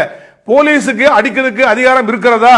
போலீஸுக்கு அடிப்பதற்கு அதிகாரம் இருக்கிறது. 8 விதமான சந்தர்ப்பங்களில் காவல்துறையினர் தங்களுடைய பலத்தை பிரயோகிக்கலாம் என்று சொல்லி சட்டம் சொல்லுகிறது. ஆனா ஒரு தாள் நபரா போய் கடையை மூடுங்கன்னு சொன்னா மூடலைன்னா உடனே அடிக்க சொல்லி சொல்லல. அவர் எதிர்த்து பேசினாருன்னா உடனே அடிக்க சொல்லி சொல்லல. போலீஸ் ஸ்டேஷனுக்கு வரமாட்டேன் அல்லது அவர் அரெஸ்ட் பண்ணும் போது மீறினால் மட்டும்தான் குறைந்தபட்ச பல பிரயோகம் செய்யலாம் என்று சொல்லியிருக்கிறாங்க. ஆனால் இதில் குறைந்தபட்சமாக பல பிரயோகம் செய்தார்களா அல்லது அதிகமாக செய்தார்களா என்பது தற்போது ஜுடிஷியல் ஸ்க்ரூட்டினியில் இருக்கு, விசாரணையில் இருப்பது நமக்கு தெரியாது. ஆக காவல்துறையினர் அரஸ்ட்னா என்ன, எப்போ அரெஸ்ட் பண்ணணும் அப்படிங்கிறதுக்கு மிகப்பெரிய தெளிவு வேண்டும். எப்போ ஒரு நபர் மீது நம்ம போலீஸ் வந்து ஃபோர்ஸ் யூஸ் பண்ணலாம் அப்படிங்கிறதுல சரியான ஒரு புரிதல் காவல்துறையினருக்கு இல்லாதனாலதான் இப்படிப்பட்ட இறப்புகள் துர்மரணங்கள் ஏற்படுது. காவல்துறையினர் ஒரு சாதாரண வழக்கில் கைது செய்து ரிமாண்ட் செஞ்ச ஜெயராஜ் மற்றும் பெனிக்ஸ் ஆகிய 2 நபர்கள் நீதிமன்ற காவலில் வந்து அகலமாக மரணம் அடைந்தது மிகவும் வருத்தம் அளிக்கிறது. முன்னாள் காவல் அலுவலர் என்ற முறையில் அவருடைய இறப்புக்கு நான் எனது ஆழ்ந்த இரங்கலை தெரிவித்துக் கொள்கிறேன். உடனடியாக அவங்க மேல ஆக்ஷன் எடுக்கணும்னு சொன்னாங்க. முதல்ல அந்த 2 எஸ்ஐ பிளஸ் இந்த 2 காவலர்கள் சஸ்பெண்ட் பண்ணிட்டாங்க. அப்புறம் வந்து இன்ஸ்பெக்டர் மற்றும் 12 நபர்களை அங்கிருந்து மாறுதல் செய்து விட்டார்கள். இதுதான் முதல்ல செய்ய முடியும். 302 ஐபிசியில் அவங்க மேல வழக்கு பதிவு செய்ய வேண்டும் என்று சொல்லி இப்ப வந்து நிறைய பேர் ஒரு கோரிக்கை எழுந்து கொண்டு வருகிறது. அப்படி செய்வதற்கு சட்டத்தில் இடமே இல்லை. ஒரு நபரை கொலை செய்ய வேண்டும் என்று ப்ரீமெடிடேட் பண்ணி மோட்டிவோட அடிச்சு கொன்னா மட்டும்தான் 302 ஐபிசி வரும். ஏற்கனவே போலீஸ் இப்படி அடிச்சு கொண்டுறாங்க அல்லது என்கவுண்டர் பண்ணிடுறாங்க, அவங்க மேல வந்து 302 ஐபிசி ஸ்ட்ரைட்டாவே ஒரு வழக்கு பதிவு செய்ய வேண்டும் என்று சொல்லி பல்வேறு நபர்கள் வழக்கு போட்டார்கள். காவல்துறையினர் தங்களுடைய பவரை வந்து அத்துமீறி செய்றாங்க. அவங்க மேல 302 ஐபிசி போட்டு ரெஜிஸ்டர் பண்ணிட்டு விசாரணையில் இது ஜஸ்டிஃபைடு என்று சொன்னா விடுங்க, ஆனா முதல்ல 302 ஐபிசி தான் வழக்கு பதிவு செய்யணும் அப்படின்னு சொன்னாங்க. இதே மாதிரி ஒரு வழக்கு ஆந்திர பிரதேசல வந்தது 2009. அப்போ 5 நீதிபதிகள் அமர்வு கொண்ட ஆந்திர பிரதேசனுடைய உயர் நீதிமன்றம் காவல்துறை வந்து தங்களுடைய பவரை தவறாக பயன்படுத்துகிறார்கள், என்கவுண்டர் என்ற போர்வையில் கொலையை நடத்துகின்றார்கள்.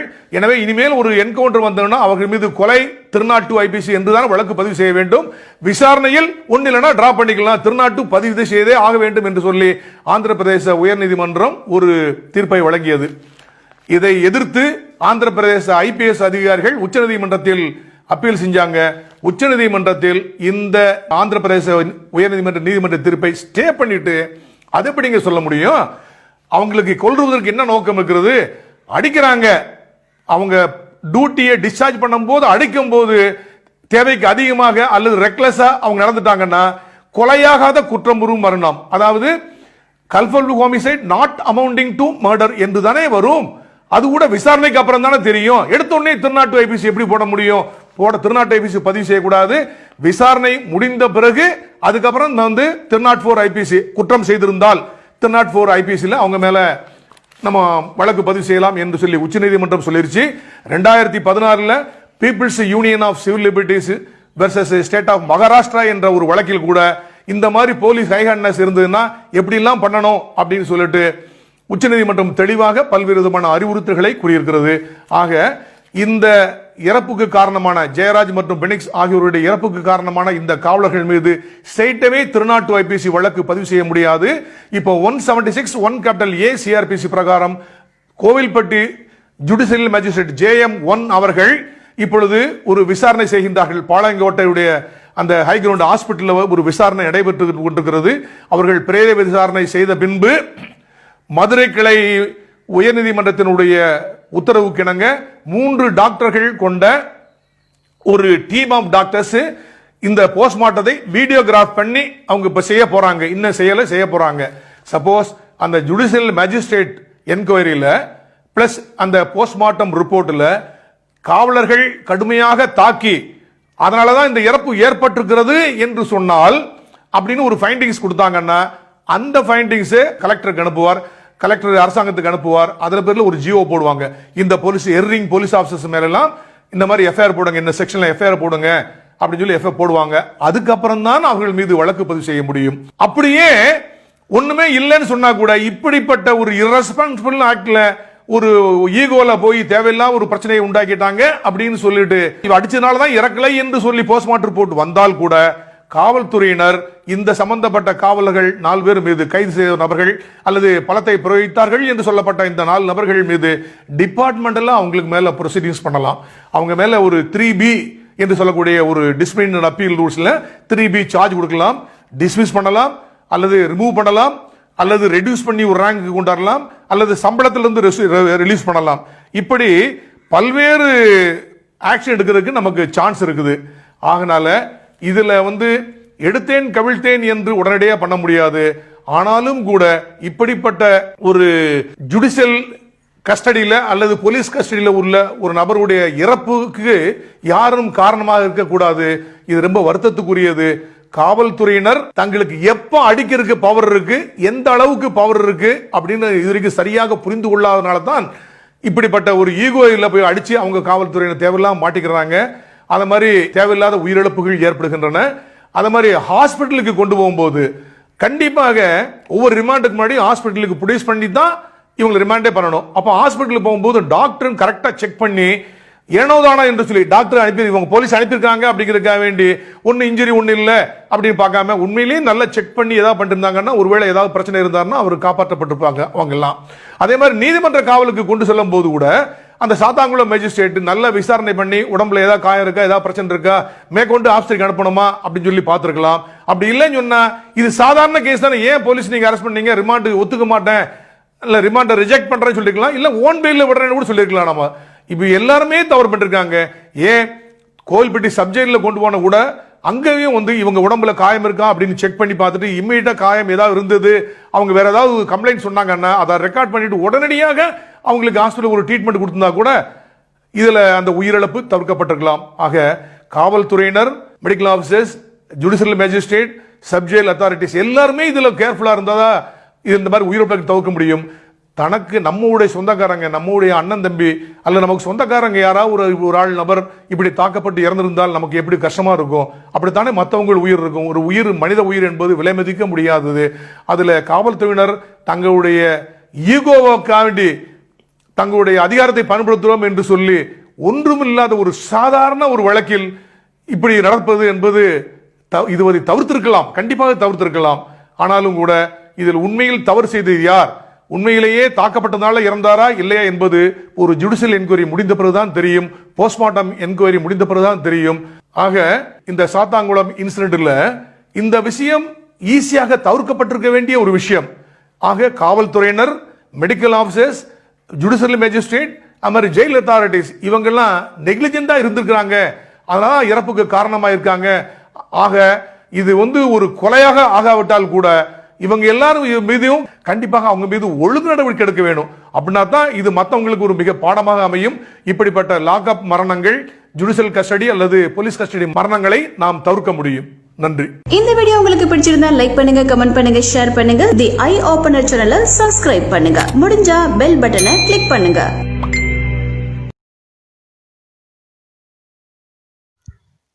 சட்டம் ஒழுங்கு சீர்குலைந்து போன எடப்பாடி ஆட்சி. தமிழ்நாட்டின் அவல நிலையை தொடர்ந்து கவனியுங்கள். எடப்பாடி ஆட்சியின் சட்டம் ஒழுங்கு சீர்கேடின் உச்சமே சாத்தான்குளம் சம்பவம். மக்களின் கொந்தளிப்பை காணுங்கள். எனக்கே ரொம்ப வருத்தமாக இருக்குது. இந்த மாதிரி அந்த மாதிரி நடக்கக்கூடாது. தப்பு நடந்தது, அது உண்மை, அந்த மாட்டு கருத்து கிடையாது. தப்பு நடந்தது, ரொம்ப தப்பான சம்பவம் நடந்தது.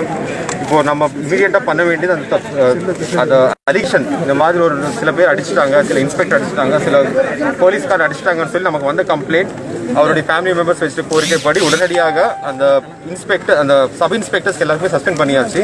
அவர் கான்ஸ்டேபிள்ஸ் கூட சஸ்பெண்ட் பண்ணியாச்சு. எல்லாருக்குமே அந்த போலீஸ் ஸ்டேஷனில் ட்ரான்ஸ்ஃபர் பண்ணிட்டோம். ரெண்டாவது,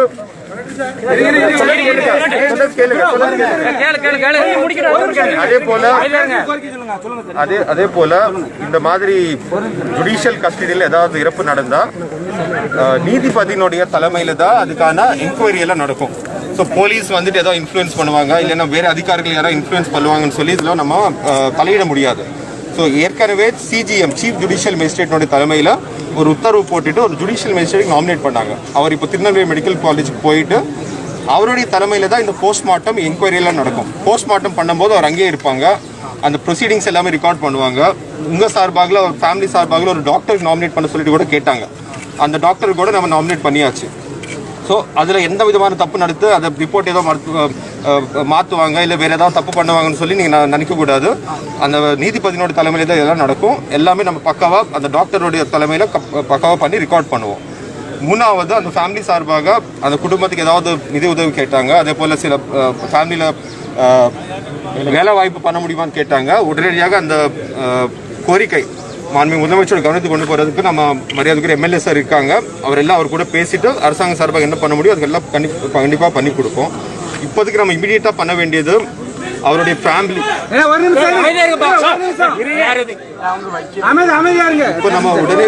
இப்போ நம்ம உடனே பண்ண வேண்டியது அந்த ஃபேமிலிக்கான போஸ்ட்மார்ட்டம் கரெக்டாக டைமுக்கு நடக்கணும். அது பண்ண வேண்டிய காரியமெல்லாம் நடக்கணும். தப்பு பண்ண நபர்கள், இப்போ இவரெல்லாம் தப்பு பண்ணாங்கன்னு சொன்ன உடனே அவர் எல்லாருக்கும் சஸ்பெண்ட் பண்ணியாச்சு. அவருக்கு எல்லாருக்குமே இந்த ஸ்டேஷனில் இருக்கிற எல்லா ஸ்டாஃப்க்கு ட்ரான்ஸ்ஃபர் பண்ணி புது ஸ்டாஃப்க்கு போட்டாச்சு. இதுக்கப்புறம் நம்ம நீதிபதியினுடைய ரிப்போர்ட் படி யார் பேர் இன்னும் எக்ஸ்ட்ரா பேர் யார் வருமோ அவர் எல்லாரும் மேல கூட கேஸ் பதிவு பண்ணுவோம். டவுட் கிடையாது, ஏற்கனவே கேஸ் பதிவு பண்ணியாச்சு. இதுல நான் உங்களுக்கு எல்லாருக்கும் ஒரே விஷயம் சொல்றேன், இது போலீஸ் இருந்தாலும் யார் இருந்தாலும் தப்பு பண்ணாங்கன்னு சொன்னா அது உண்மையில அவர் ரிப்போர்ட் வந்ததுக்கு அப்புறம் அவர் பேர் எல்லாருமே இன்க்ளூட் பண்ணுவோம், எல்லாருமே ஆக்ஷன் எடுப்போம். ஏதோ கவர் பண்ணிட்டு யாருக்கும் அது பண்ண வேண்டியதெல்லாம் நடக்கும், கண்டிப்பா நடக்கும். ரெண்டு உயிர் சார், ப்ளீஸ் சார். தப்பு நடந்ததுங்க. நாங்க உங்க கால்ல தான் விழல, உங்க கூட நாங்க அப்படிப்பட்ட நண்பா இதுக்கான ஆக்ஷன் எடுப்போம். முதலமைச்சர் கூட அதே சொல்ல சொன்னாங்க. தப்பு யார் பண்ணாலும் கூட ஆக்ஷன் எடுப்போம், அதுல ஒன்றும் மாட்டு கருத்து கிடையாது. ஆல்ரெடி சஸ்பெண்ட் பண்ணியாச்சு எல்லாருமே. இல்ல நாங்க சஸ்பெண்ட் இருக்கா கீழ வந்துருமா லைவா வேலையே போணும் சார். எஸ்ஏ ரெண்டு ஆர்டர் போடுறாங்க. டோன்ட் வரி, நான் ஆக்ஷன் எடுக்கிறேன். நான் உங்களுக்கு அந்த உறுதி கொடுக்கிறேன். ஓகே.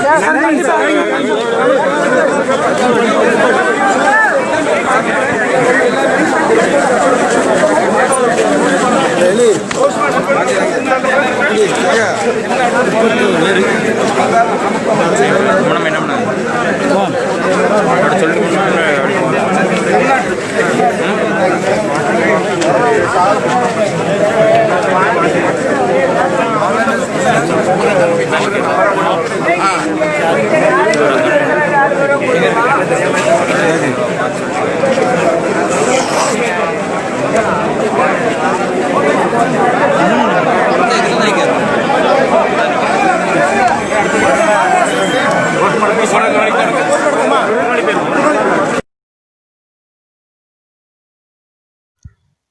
சட்டம் ஒழுங்கு சீர்குலைந்து போன எடப்பாடி ஆட்சி. தமிழ்நாட்டின் அவல நிலையை தொடர்ந்து கவனியுங்கள். எடப்பாடி ஆட்சியின் சட்டம் ஒழுங்கு சீர்கேடின் உச்சமே சாத்தான்குளம் சம்பவம். மக்களின் கொந்தளிப்பை காணுங்கள். ஆகியோரிடம் எனது மகனின் கால் முட்டில் மிதித்து உடைக்க சொல்லியுள்ளார். உடனே உதவி ஆய்வாளர்கள் பாலகிருஷ்ணன், பால்துறை காவலர்கள் வேலுமுத்து, ஜெசிராஜ், சாமத்துறை, பாலா மற்றும் முத்துராஜ் ஆகியோர் நீண்ட கம்பால் எனது மகனின் முட்டு மற்றும் கால் பாதத்தில் அடித்துள்ளனர். அவன் வலி தாங்காமல் துடிதுடித்துள்ளார். பின்னர் எனது மகனை சுவரோடு சேர்த்து வைத்துக் கொண்டு பின்பகுதியில் அடித்துள்ளனர்.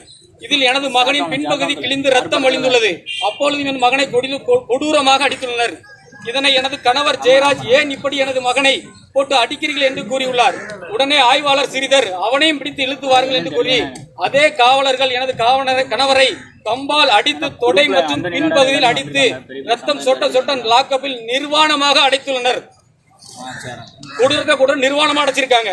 பின்னர் காவல் உதவி ஆய்வாளர் ரகு கணேஷ் என்பவர் இரவு 11:30 மணிக்கு வந்து எங்கே அந்த புண்டா மக்கள் போலீஸ் மேலேயே கை வச்சுட்டாயா என நாங்க யார் தெரியுமா, கொம்பன் கம்பு எடுத்தால் குண்டி கறி பிஞ்சி ஓடும் என கூறி மீண்டும் இரவு 1:30 மணி வரை அடித்துள்ளனர்.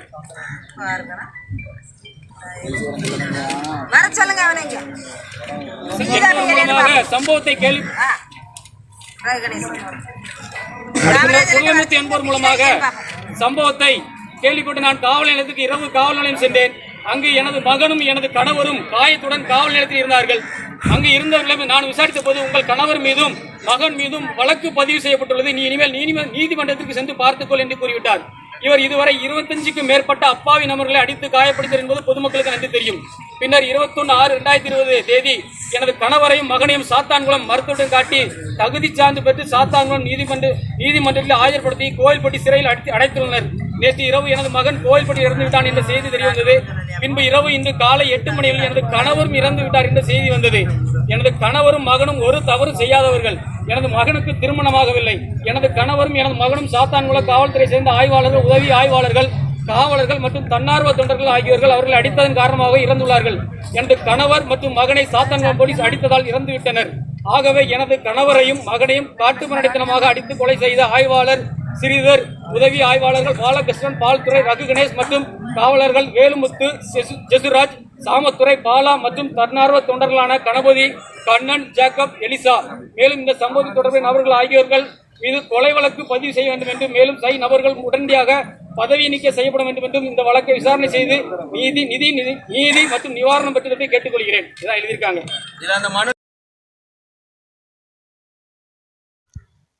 சட்டம் ஒழுங்கு சீர்குலைந்து போன எடப்பாடி ஆட்சி. தமிழ்நாட்டின் அவல நிலையை தொடர்ந்து கவனியுங்கள். எடப்பாடி ஆட்சியின் சட்டம் ஒழுங்கு சீர்கேடின் உச்சமே சாத்தான்குளம் சம்பவம். மக்களின் கொந்தளிப்பை காணுங்கள். நண்பர்களே வணக்கம், நான் நிபுணேசர் பேசுகிறேன். நான் இன்னைக்கு ஆக்சுவலாக பயங்கர கோவத்தோட இந்த வீடியோ போடுறேன். அதாவது பார்த்தீங்கன்னா இன்னைக்கு நம்மளாம் சொர்ண கட்டச்சனமா ஆகிட்டோம். மக்கள் எல்லாருமே இன்னும் என்ன அவன் நடக்குது இவன் நடக்குதுன்னு சொல்லி வாழ்ந்துட்டு இருக்கிறோம். யோசிச்சு பாருங்க, அமெரிக்கால ஜார்ஜ் ஃபிளாய்டுன்னு ஒரு கருப்பினத்தவரை போலீஸ்காரங்க தொண்டையில வந்து கழுத்தை வச்சு அமுக்கி கொன்னாங்க. எதுக்காக? $20 கல்நோட்டை வந்து அவன் விற்க போனா மாத்த போனான்னு சொல்லி ஒரு கதை சொல்லி பண்ணாங்க. அதுக்கு மொத்த அமெரிக்காவும் கொந்தளிச்சது. போலீஸ்காரங்க எல்லாம் வந்து முழங்கால் போட்டு அப்பா எங்களை மன்னிச்சிருன்னு சொல்லிட்டு சரண்டர் ஆனாங்க. அப்படியாப்பட்ட ஒரு மனுஷமான தப்புக்கு மொத்த உலகமே வந்து எதிர்த்து நின்னுங்க. இன்னைக்கு தமிழ்நாட்டில் ஒரு அப்பாவிங்க. ஜெயராஜ் யாருங்க? பீனிக்ஸ் யாருங்க? தீவிரவாதியா? நக்சலைட்டா? ஒரு வியாபாரி 8 மணி கடையை மூடுறவன் 8-10 கடையை மூட்டான். அவனை கூட்டிட்டு போயிட்டு அடிக்கிற அடி, நீங்க அடிச்ச அடி சாதாரண அடி இல்ல. இப்போ அந்த அடியை அவங்க தாங்கிட்டாங்க, இன்னைக்கு செத்து போயிட்டாங்க. இன்னைக்கு அவங்களுக்கு பாத்தீங்கன்னா அவங்க அந்த அவங்க அழுக வெளியே கேட்காம போயிருக்கலாம். ஆனா இன்னைக்கு இதுக்கு மேலே நம்ம அமைதியா உட்காந்து எனக்கு என்னன்னு வாழ்ந்தோம்னு சொன்னா நாளைக்கு இது உங்க வீட்டுல நடக்க வாய்ப்பு இருக்குது. காவல்துறை மக்களுடைய பாதுகாவலன்றதான் பேரு தவிர இன்னைக்கு அது பாதுகாவலாம் இல்ல. இதே தூத்துக்குடியில போன வருஷம் 13 பேர் சுட்டு கொன்னீங்க. அது இன்னும் ஆறிய முடியல. அடுத்தது பாத்தீங்கன்னா 2 பேரை இப்ப கொண்டு இருக்கிறீங்க. இன்னைக்கு பாத்தீங்கன்னா இந்தியா ஜனநாயக நாடுன்ற அந்த ஒரு சென்டென்ஸ் அப்படியே அமைக்கிட்டாங்க. கிரஷ் ஆயிடுச்சுங்க. இந்தியா ஜனநாயக நாடுன்றது மறந்துட்டோம் தெரியுமா? லாக்டவுன்ற பேர்ல எல்லாரையும் பயன்படுத்திட்டாங்க. மொத்த தமிழ்நாடுல இந்தியா உலகம் ஃபுல்லா பயன்படுத்திச்சுக்கிறாங்க. எல்லாம் பயத்துல இருக்கிறோம். ஐயோ வெளியே எனக்கு செத்துட்டா என்ன வருது? சரி பயந்துனே இருக்கிறீங்க. இப்போ என்ன ஆக போகுது? What is the end? ஒரு நாள் எல்லாம் சாக தான் போறோங்க. இந்த வைரஸ் ஒரு சாதாரண இன்ஃபுளுன்சா டைப்பான வைரஸ். இதை யாரும் செத்துற போறது கிடையாது. ஆனா இதை ஒரு காரணமா காட்டி மொத்த ஒவ்வொருத்த வீடியோ போய் பிளாக் பண்ணி வெளியே வராத மாதிரி சற்று வச்சு மூடுறது ஒண்ணும் இல்லைங்க. நீங்க உலக நாட்டுல போய் கேட்டு பாருங்க. கனடா இருக்கட்டும், அமெரிக்கா கேட்டு பாருங்க. யாருன்னா கொரோனா வைரஸ் இருக்குன்னு சொன்னாங்கன்னா போன் பண்ணா போதும். போன் பண்ணி அவங்க சொல்றாங்க இந்த மாதிரி இஷ்யூ இருக்குங்க, செக் பண்ணுங்க, இந்த மாதிரி எனக்கு சிம்டம்ஸ் இருக்குன்னு சொல்றாங்க. சொன்னாங்கன்னா ஓகேங்க, இந்த மாத்திரை நீங்க சாப்பிடுங்க, வீட்டுல இருங்க, மூச்சு விட முடியல மட்டும் எங்களுக்கு போன் பண்ணுங்க, நான் உங்களுக்கு கூப்பிட்டு போறேன்னு சொல்றாங்க. சிம்பிளா மத்த நாடுங்க எல்லாம் உலகம் சரியாயிடுச்சு. ஆனா இந்தியால மட்டும் இதை வச்சு அடிக்கிறானுங்க பாரு கொல்ல. ஐயோயோயோ, ஒரு நாளைக்கு டாக்டர்கிட்ட கூட்டு போய் பேஷண்டா அட்மிட் பண்ணா 30,000 40,000 பிரைவேட்ல வாங்குறான். கொள்ளையா அடிக்கிறாங்க. கேட்க யாருமே இல்லைங்க தமிழ்நாட்டுல. இன்னமும் நம்ம இப்படியே கோழையா இருந்தோம்னா சத்தியமா சொல்றேன் நம்ம எல்லாரையும் காலி பண்றானுங்க. இனி நம்ம இதை பார்த்துட்டு இருக்க முடியாது. இது 2ஆம் சுதந்திரத்துக்கான ஒரு அழைப்பு நான் உங்களுக்கு கூப்பிடுறேன். I am calling the whole of Tamil people, Indian people to come for a freedom fight. Yes, நம்மளுக்கு 2ஆம் சுதந்திரம் தேவைங்க. இன்னைக்கு மகாத்மா காந்தி சுதந்திரம் வாங்கி கொடுத்து போயிட்டாருங்க. அந்த சுதந்திரத்தை இன்னைக்கு நம்ம கொஞ்சமா எழுந்து பாசிச கையில் நாடு போயிட்டு இருக்குது. இன்னைக்கு பாருங்க எவ்வளவு தைரியங்க இருக்கும். என்னங்க பாவம் பண்ணா அவன்? ஜெயராஜ் பாவம் பண்ணாரு, பினிக்ஸ் பாவம் பண்ணா. எப்படிங்க இந்த மாதிரி அடிச்சு கொள்ளுவீங்க? அவனை கிட்டத்தட்ட பாத்தீங்கன்னா பயங்கரமா அவனை டார்ச்சர் பண்ணிருக்காங்க. இதுக்கு பதில் கண்டிப்பா நம்மளுக்கு வந்தாகணும். எப்படி ஒரு மெரினா புரட்சி வந்துச்சோ, எப்படி ஒரு ஜல்லிக்கட்டு புரட்சி வந்துச்சோ, மறுபடியும் ஒரு புரட்சி வரணும். இந்த புரட்சி எதுக்காக வரணும்னு சொன்னா இந்தியாவுக்கு, தமிழ்நாட்டுக்கு 2ஆம் சுதந்திரம் வேணும்ன்ற ஒரு புரட்சி வரணும். எல்லாரும் வீட்டை விட்டு வெளியே வரணும். இந்த 2 பேருக்கு நடந்த அநீதிக்கு கண்டிப்பா ஒரு நியாயம் கிடைக்கணும். சஸ்பென்ஷன் எங்களுக்கு பத்தாது, எங்களுக்கு நியாயம் வேணும். we need justice for Jayaraj and Phoenix.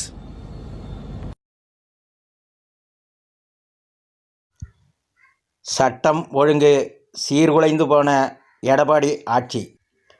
தமிழ்நாட்டின் அவல நிலையை தொடர்ந்து கவனியுங்கள். எடப்பாடி ஆட்சியின் சட்டம் ஒழுங்கு சீர்கேட்டின் உச்சமே சாத்தான்குளம் சம்பவம். மக்களின் கொந்தளிப்பை காணுங்கள். வணங்கியவனாக எனது முகநூல் நண்பர்கள், சகோதரர்கள், என்னுடைய முகநூல் பதிவுகளை காணிக்கொண்டிருக்கிற அத்தனை பேருக்கும் நான் ஒரு அன்பான வேண்டுகோளாக வச்சுக்கிறேன். தயவு செஞ்சு இதை எல்லாரும் ஷேர் பண்ணுங்க. இந்த தூத்துக்குடி சாத்தான்குளத்தில் நடந்த இந்த தந்தை மகன் கொலை, அதாவது போலீசாரால் தன்னுடைய வாழ்வாதாரத்துக்காக ஒரு தொழில கடையை திறந்து செய்யறாங்க. அவங்க ஏதோ பெரிய தேச துரோகம் செஞ்சவங்க மாதிரி அவங்களை அடிச்சு ஏதோ வாக்குவாதம் பண்ணாங்கன்னா தன்னுடைய வாழ்வாதாரம் இழக்கப்படும்போது தன்னுடைய ஜீவாதாரத்துக்காக பேசத்தான் செய்வான். அதுக்காக அடிச்சு கொள்ளுவியா நீ? அந்த மாதிரி பேசுறவங்களா நீங்க கேட்டிருக்கீங்களா? உனக்கு கேவலமா நிக்க வச்சு எச்ராஜா கேட்டானே, போலீஸ்காரன மயிரா, ஹைகோர்ட்னா மயிரான்னு கேட்டான அடிச்சியா? எஸ்வி சேகர் கேட்டான உங்களை கேட்காத கேள்வியா? எத்தனையோ அரசியல்வாதிகள் நாய் என்று மாமாட்ட உங்களை பேசுறாங்களே, உன் வீரத்தில் அவனை காட்ட வேண்டியதானே? சீன எல்லையில அடிச்சு சாவடிச்சு போட்டு போறாங்க, ராணுவம் என்ன நக்கிக்கிட்டு இருக்கு? பொதுமக்கள்கிட்ட ஏன் உங்க வீரங்களை காட்டுறீங்க? உங்க வீரங்களை உங்களுடைய இதுல காட்டுங்க, சரிங்களா? கொள்ளக்காரன், கற்பழிச்சவன், பொள்ளாச்சியில 284 பேர் கொற்பழிச்சவன், அவனை போய் காட்டு உன் வீரத்தை. கண்ணு வச்சிருக்கோம், கடத்தல் பண்றவன் எத்தனை பேர் இருக்கான் அவனுக்கு தெரியாதா? அப்பாவிய தான் வாழ்றதுக்கு 4 மாசம் வாழ்வாதாரத்தை நாசம் பண்ணி வச்சிருக்கீங்க. வாழ்றதுக்கு அந்த கடையை திறந்தான்னா அவன் வாழ்வாதாரம் பண்ணதான் செய்வான். நீங்க தான் பொறுமையா சொல்லணும். அதுக்கு தானே எங்க சம்பளத்துல எங்க டாக்ஸ் வாங்குறீங்க. நாங்க தானே டாக்ஸ் கட்டுறோம். அண்ணாச்சிமார்கள் தானே அவங்க வியாபாரத்திலையும் தொழில்துறையில இந்த மாதிரி பொருளாதாரத்துல இருந்துகிட்டு இருக்காங்க. அவங்களே ஒரு சமுதாயத்தை அந்த சமுதாய மக்களை அடிச்சு கொண்டிருக்கிறீங்க நீங்க. நாங்க எந்த சமுதாயத்தையுமே இஸ்லாமியர்கள் பேசுறது கிடையாது. எல்லாரையும் மக்களா எங்களோட சகோதரர்களா தான் நாங்க பார்ப்போம். எல்லாருமே ஒரு தாய் பிள்ளைகளை தான் நாங்க பார்ப்போம். நீங்க அடிச்சு கொண்டிருக்கீங்க. இந்த மாதிரி அநியாயம் பண்றீங்களா? ஒரு அரசாங்கம் ஒரு டைம் கொடுக்குறீங்க கடை திறந்துக்கிட்டு, அப்புறம் துறக்காதே அடிச்சு துன்புறுத்துறீங்க. என்னதான் நினைச்சிருக்கீங்க? என்னதான் செய்ய போறீங்க இந்த மக்களை? அதுக்கு ஒரே ஒரு விஷவாய் ஏதாவது செலுத்தி கொண்டுருங்க, எல்லாத்தையுமே சாவடிச்சிருங்க. சரிங்களா? இப்படி போலீஸ் அராஜகம் சொல்லிட்டு என்னென்ன பண்றீங்க? சில இடங்கள்ல காசு வாங்கி திறந்து விடதான் செஞ்சிருக்கீங்க. இல்லன்னு சொல்ல முடியுமா? இதெல்லாம் ஒரு நியாயம். உங்களுக்கு எல்லாம் மனசாட்சியே இல்லையா? உங்களுக்கு குடும்ப குட்டியே இல்லையா? உன் வீட்டுல உன் பிள்ளைய உன் அப்பனை அடிச்சு கொண்டா நீங்க சும்மா இருப்பியா? காவல்துறைனா ஈரமே இல்லாத மனசா? எத்தனை நல்ல காவல்துறைகள் இருக்கிறாங்களே. காவல்துறை கரங்கப்படுத்துற மாதிரி நடந்துக்கிறாங்களா? உங்களுடைய வெறியெல்லாம் தீக்கிறதுக்கு பொதுமக்கள் தான் கிடைச்சாங்களா? உங்க வெறிகள் இப்படியே தெரிஞ்சுன்னா மக்கள் வெறியாவன என்ன ஆவீங்க? நீங்க பண்ற அநியாயத்தினால ஏற்கனவே ரத்தம் கொதிச்சு போய் மக்கள் உட்கார்ந்துட்டு இருக்காங்க. வாழ்வாதாரத்தை இழந்து கடையை துறங்குற, அடைங்கிற, வீட்டுக்கு போன்ற 2 மணிக்கு துறங்குற, 4 மணிக்கு துறங்குற எங்களை கேவலம் இந்த நாட்டு மன்னர்கள் சொல்றவங்க நாங்க. மக்கள் எங்க கிட்ட பிச்சை கட்டு ஓட்டு வாங்கி தான் அந்த அரசியல்வாதி ஆண்டுகிட்டு இருக்கான். சரியா? அப்படிதான் கேட்டு மக்கள் ஆட்சி நாடு, மக்களுக்காக நாங்க சர்வம் சொல்லி தான் நீங்க ஓட்டு வாங்குறீங்க. நீங்கள அதிகாரி கிடையாது, எங்களுடைய சேவகர்கள் தான். நீங்க அலுவலர்கள் தான். நீங்களா ஆபீசர், நீ அதிகாரி கிடையாது. நீ அதிகாரம் சொல்லி வச்சுக்கிட்டு அதிகாரம் பண்ற. யாரும் அதிகாரம் பண்றது? இந்தியாவில எவனை அதிகாரம் பண்ணக்கூடாது. மக்கள் தான் அதிகாரி. புரியுதா? எங்களுடைய டாக்ஸ், எங்களை மாதிரி வியாபாரி நாங்க கட்டுற டாக்ஸ் தான் சம்பளம் கொண்டாடி கொடுக்கிற சோறு. அதை தெரிஞ்சுக்க. அந்த மக்களை அடிச்சு கொள்ற நீ சும்மா இருந்துகிட்டே இருப்பாங்க நினைக்கிறீங்களா? ஒரே ஒரு தீப்பொறி தான் ஒரு பெரும் காடே அழிஞ்சிருக்குது. ஒரே ஒரு மனிதனுக்கு வெகுண்டு சட்டம் ஒழுங்கு சீர்குலைந்து போன எடப்பாடி ஆட்சி. தமிழ்நாட்டின் அவல நிலையை தொடர்ந்து கவனியுங்கள். எடப்பாடி ஆட்சியின் சட்டம் ஒழுங்கு சீர்கேடின் உச்சமே சாத்தான்குளம் சம்பவம். மக்களின் கொந்தளிப்பை காணுங்கள்.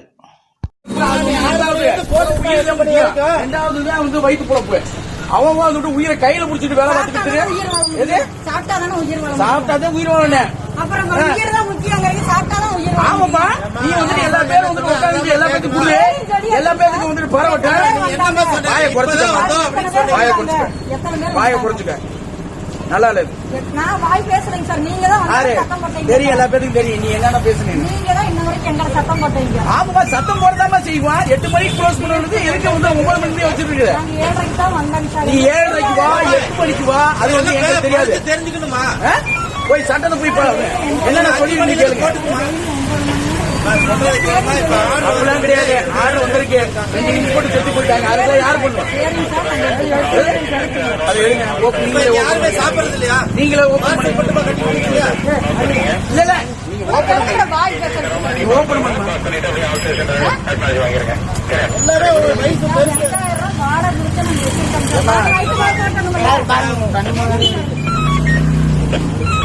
வேற முன்னாடி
சும்மா இருங்க பேசிருக்கீங்க நீங்க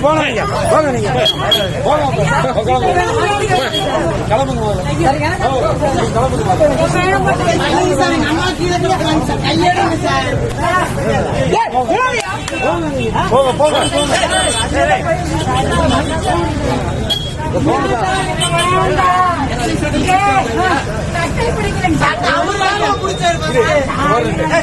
போங்கயா நீங்க போங்கயா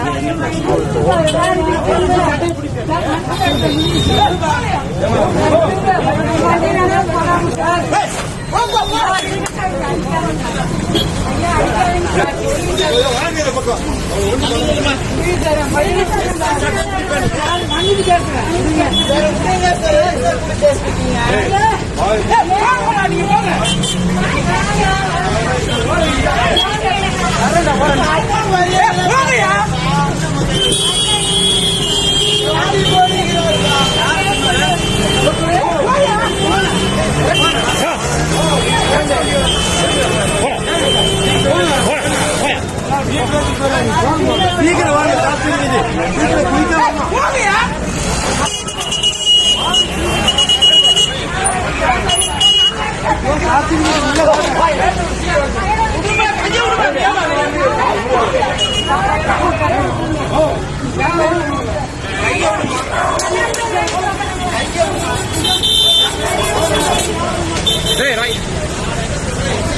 வீடியோ வீடியோ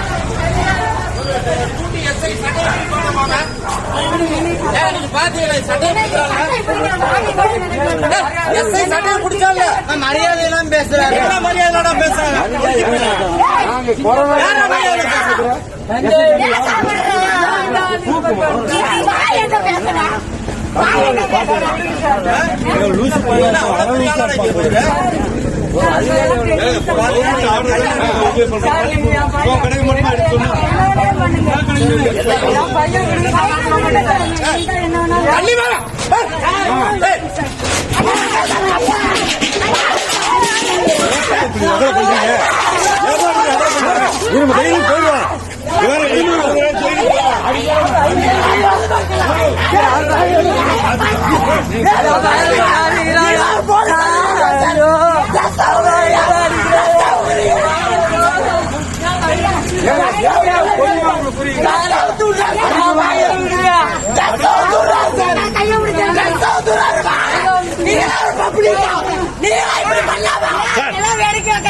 அங்க போய் பேசணும்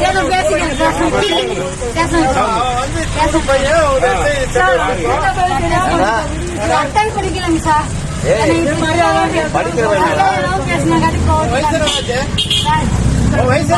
படிக்கலாம் சார் விட்டுருங்க சார் வயசு என்னடா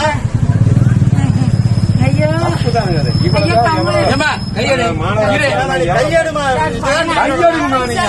சார் பையன் அடிக்காதீங்க சார் எந்த ஸ்டேஷன் வேணா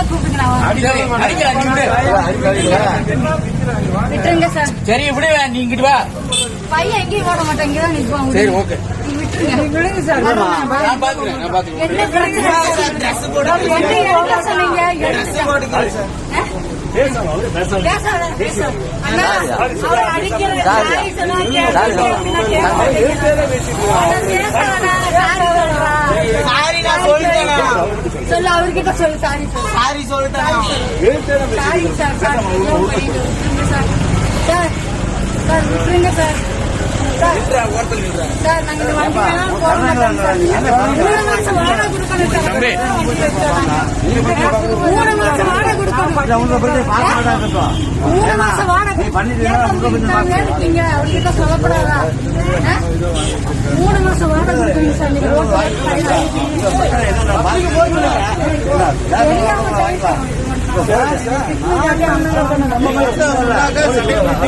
கட்டை பிடிக்கிறீங்க சார். சின்ன பையன் தாங்க சார். மன்னிச்சுக்கோங்க சார். சார் உங்க பையனா இருந்தா மன்னிக்க மாட்டீங்களா? உங்க பையனா இருந்தா மன்னிக்க மாட்டீங்களா? நீ ஏன்டா வாய் வேண்டாம்? நாங்க பேட்டி எடுக்கிறவங்களா? வீட்டுக்கு போக வேண்டியது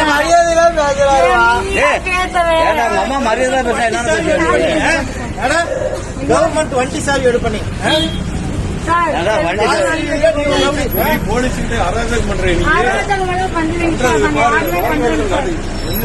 பண்றீங்க சார். நாங்க அப்படியே பண்ண மாட்டோம். எங்களுக்கு யாரும் கிடையாது.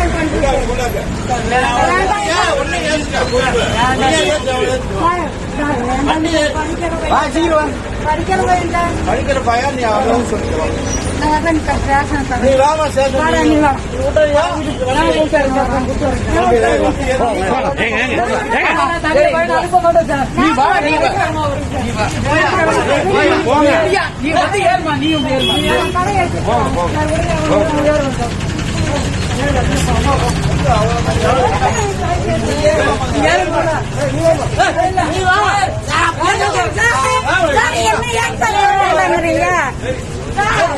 ஐயா ஐயா கையை கொண்டு வராதீங்க. ஐயா கையை கொண்டு வராதீங்க சார். எந்த ஸ்டேஷன் சார்? எந்த ஸ்டேஷன் தெரியாது.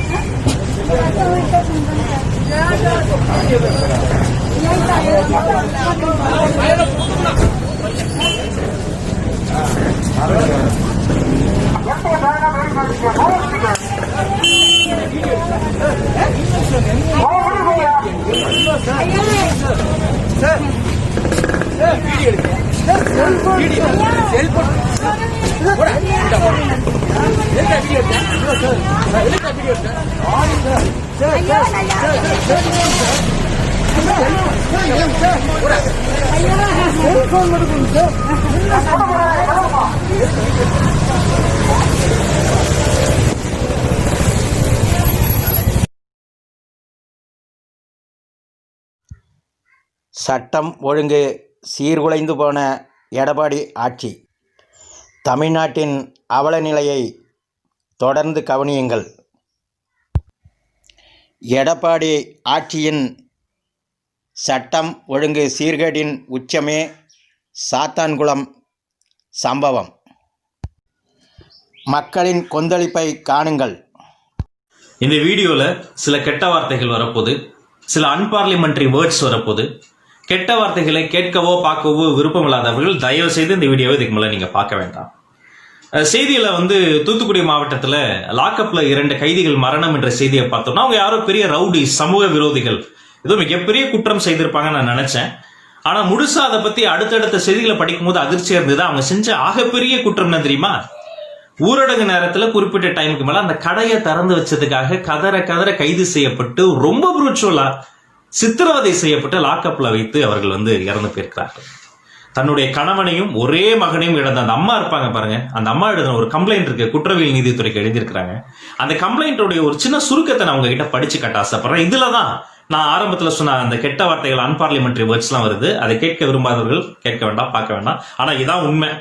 பல இடங்கள்ல சாமானியர்கள், சாதாரண மக்கள் சமூக விரோதிகளுக்கு கிடைக்கிற ட்ரீட்மெண்ட்டை அனுபவிச்சுக்கிட்டு அப்படி கடந்து போயிட்டே இருக்கிறாங்க. செல்வராணி அம்மா எழுதின அந்த கம்ப்ளைண்டுடைய சுருக்கம் என்னன்னா, 19ஆம் தேதி பெட்ரோலுக்கு வந்த காவலர்கள் அவங்களுடைய கடையில இருந்த அவருடைய பையன்கிட்ட போய் கடையை சாத்த சொல்லியிருக்காங்க. உடனே அவருடைய அப்பாவும் பையனை கடையை சாத்தி வீட்டுக்கு வந்துட்டாங்க. ஆனா அடுத்த நாள் 20ஆம் தேதி மறுபடியும் 6:30 மணிக்கு என் கணவர் கடையில் இருந்த போது உதவி ஆய்வாளர் பாலகிருஷ்ணன் மற்றும் காவலர் ஜெயசுராஜ் என் கணவரின் சட்டை காலரை பிடித்து இழுத்து, ஏழை தேவடியா மகனே நீ பெரிய சுன்னியா என கூறி கடையில் இருந்து வெளியே எடுத்துள்ளனர்.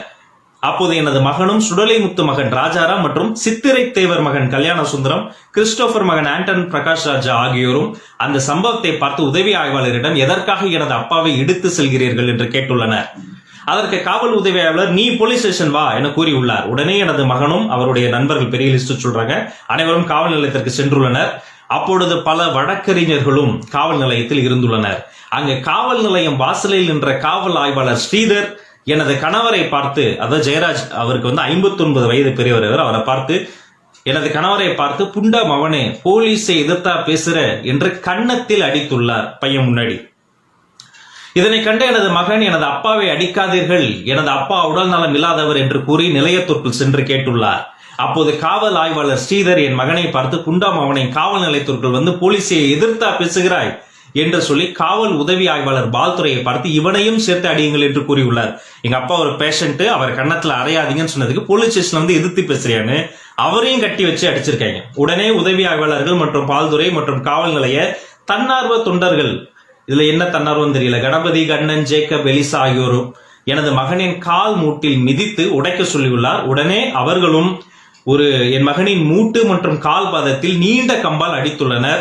அவன் வலி தாங்காமல் துடிதுடித்துள்ளான். பின்னர் எனது மகனை சுவரோடு சேர்த்து வைத்துக் கொண்டு பின்பகுதியில் அடித்துள்ளனர். இதில் எனது மகனின் பின்பகுதி கிழிந்து ரத்தம் வடிந்துள்ளது. அப்போதும் எனது மகனை கொடூரமாக அடித்துள்ளனர்.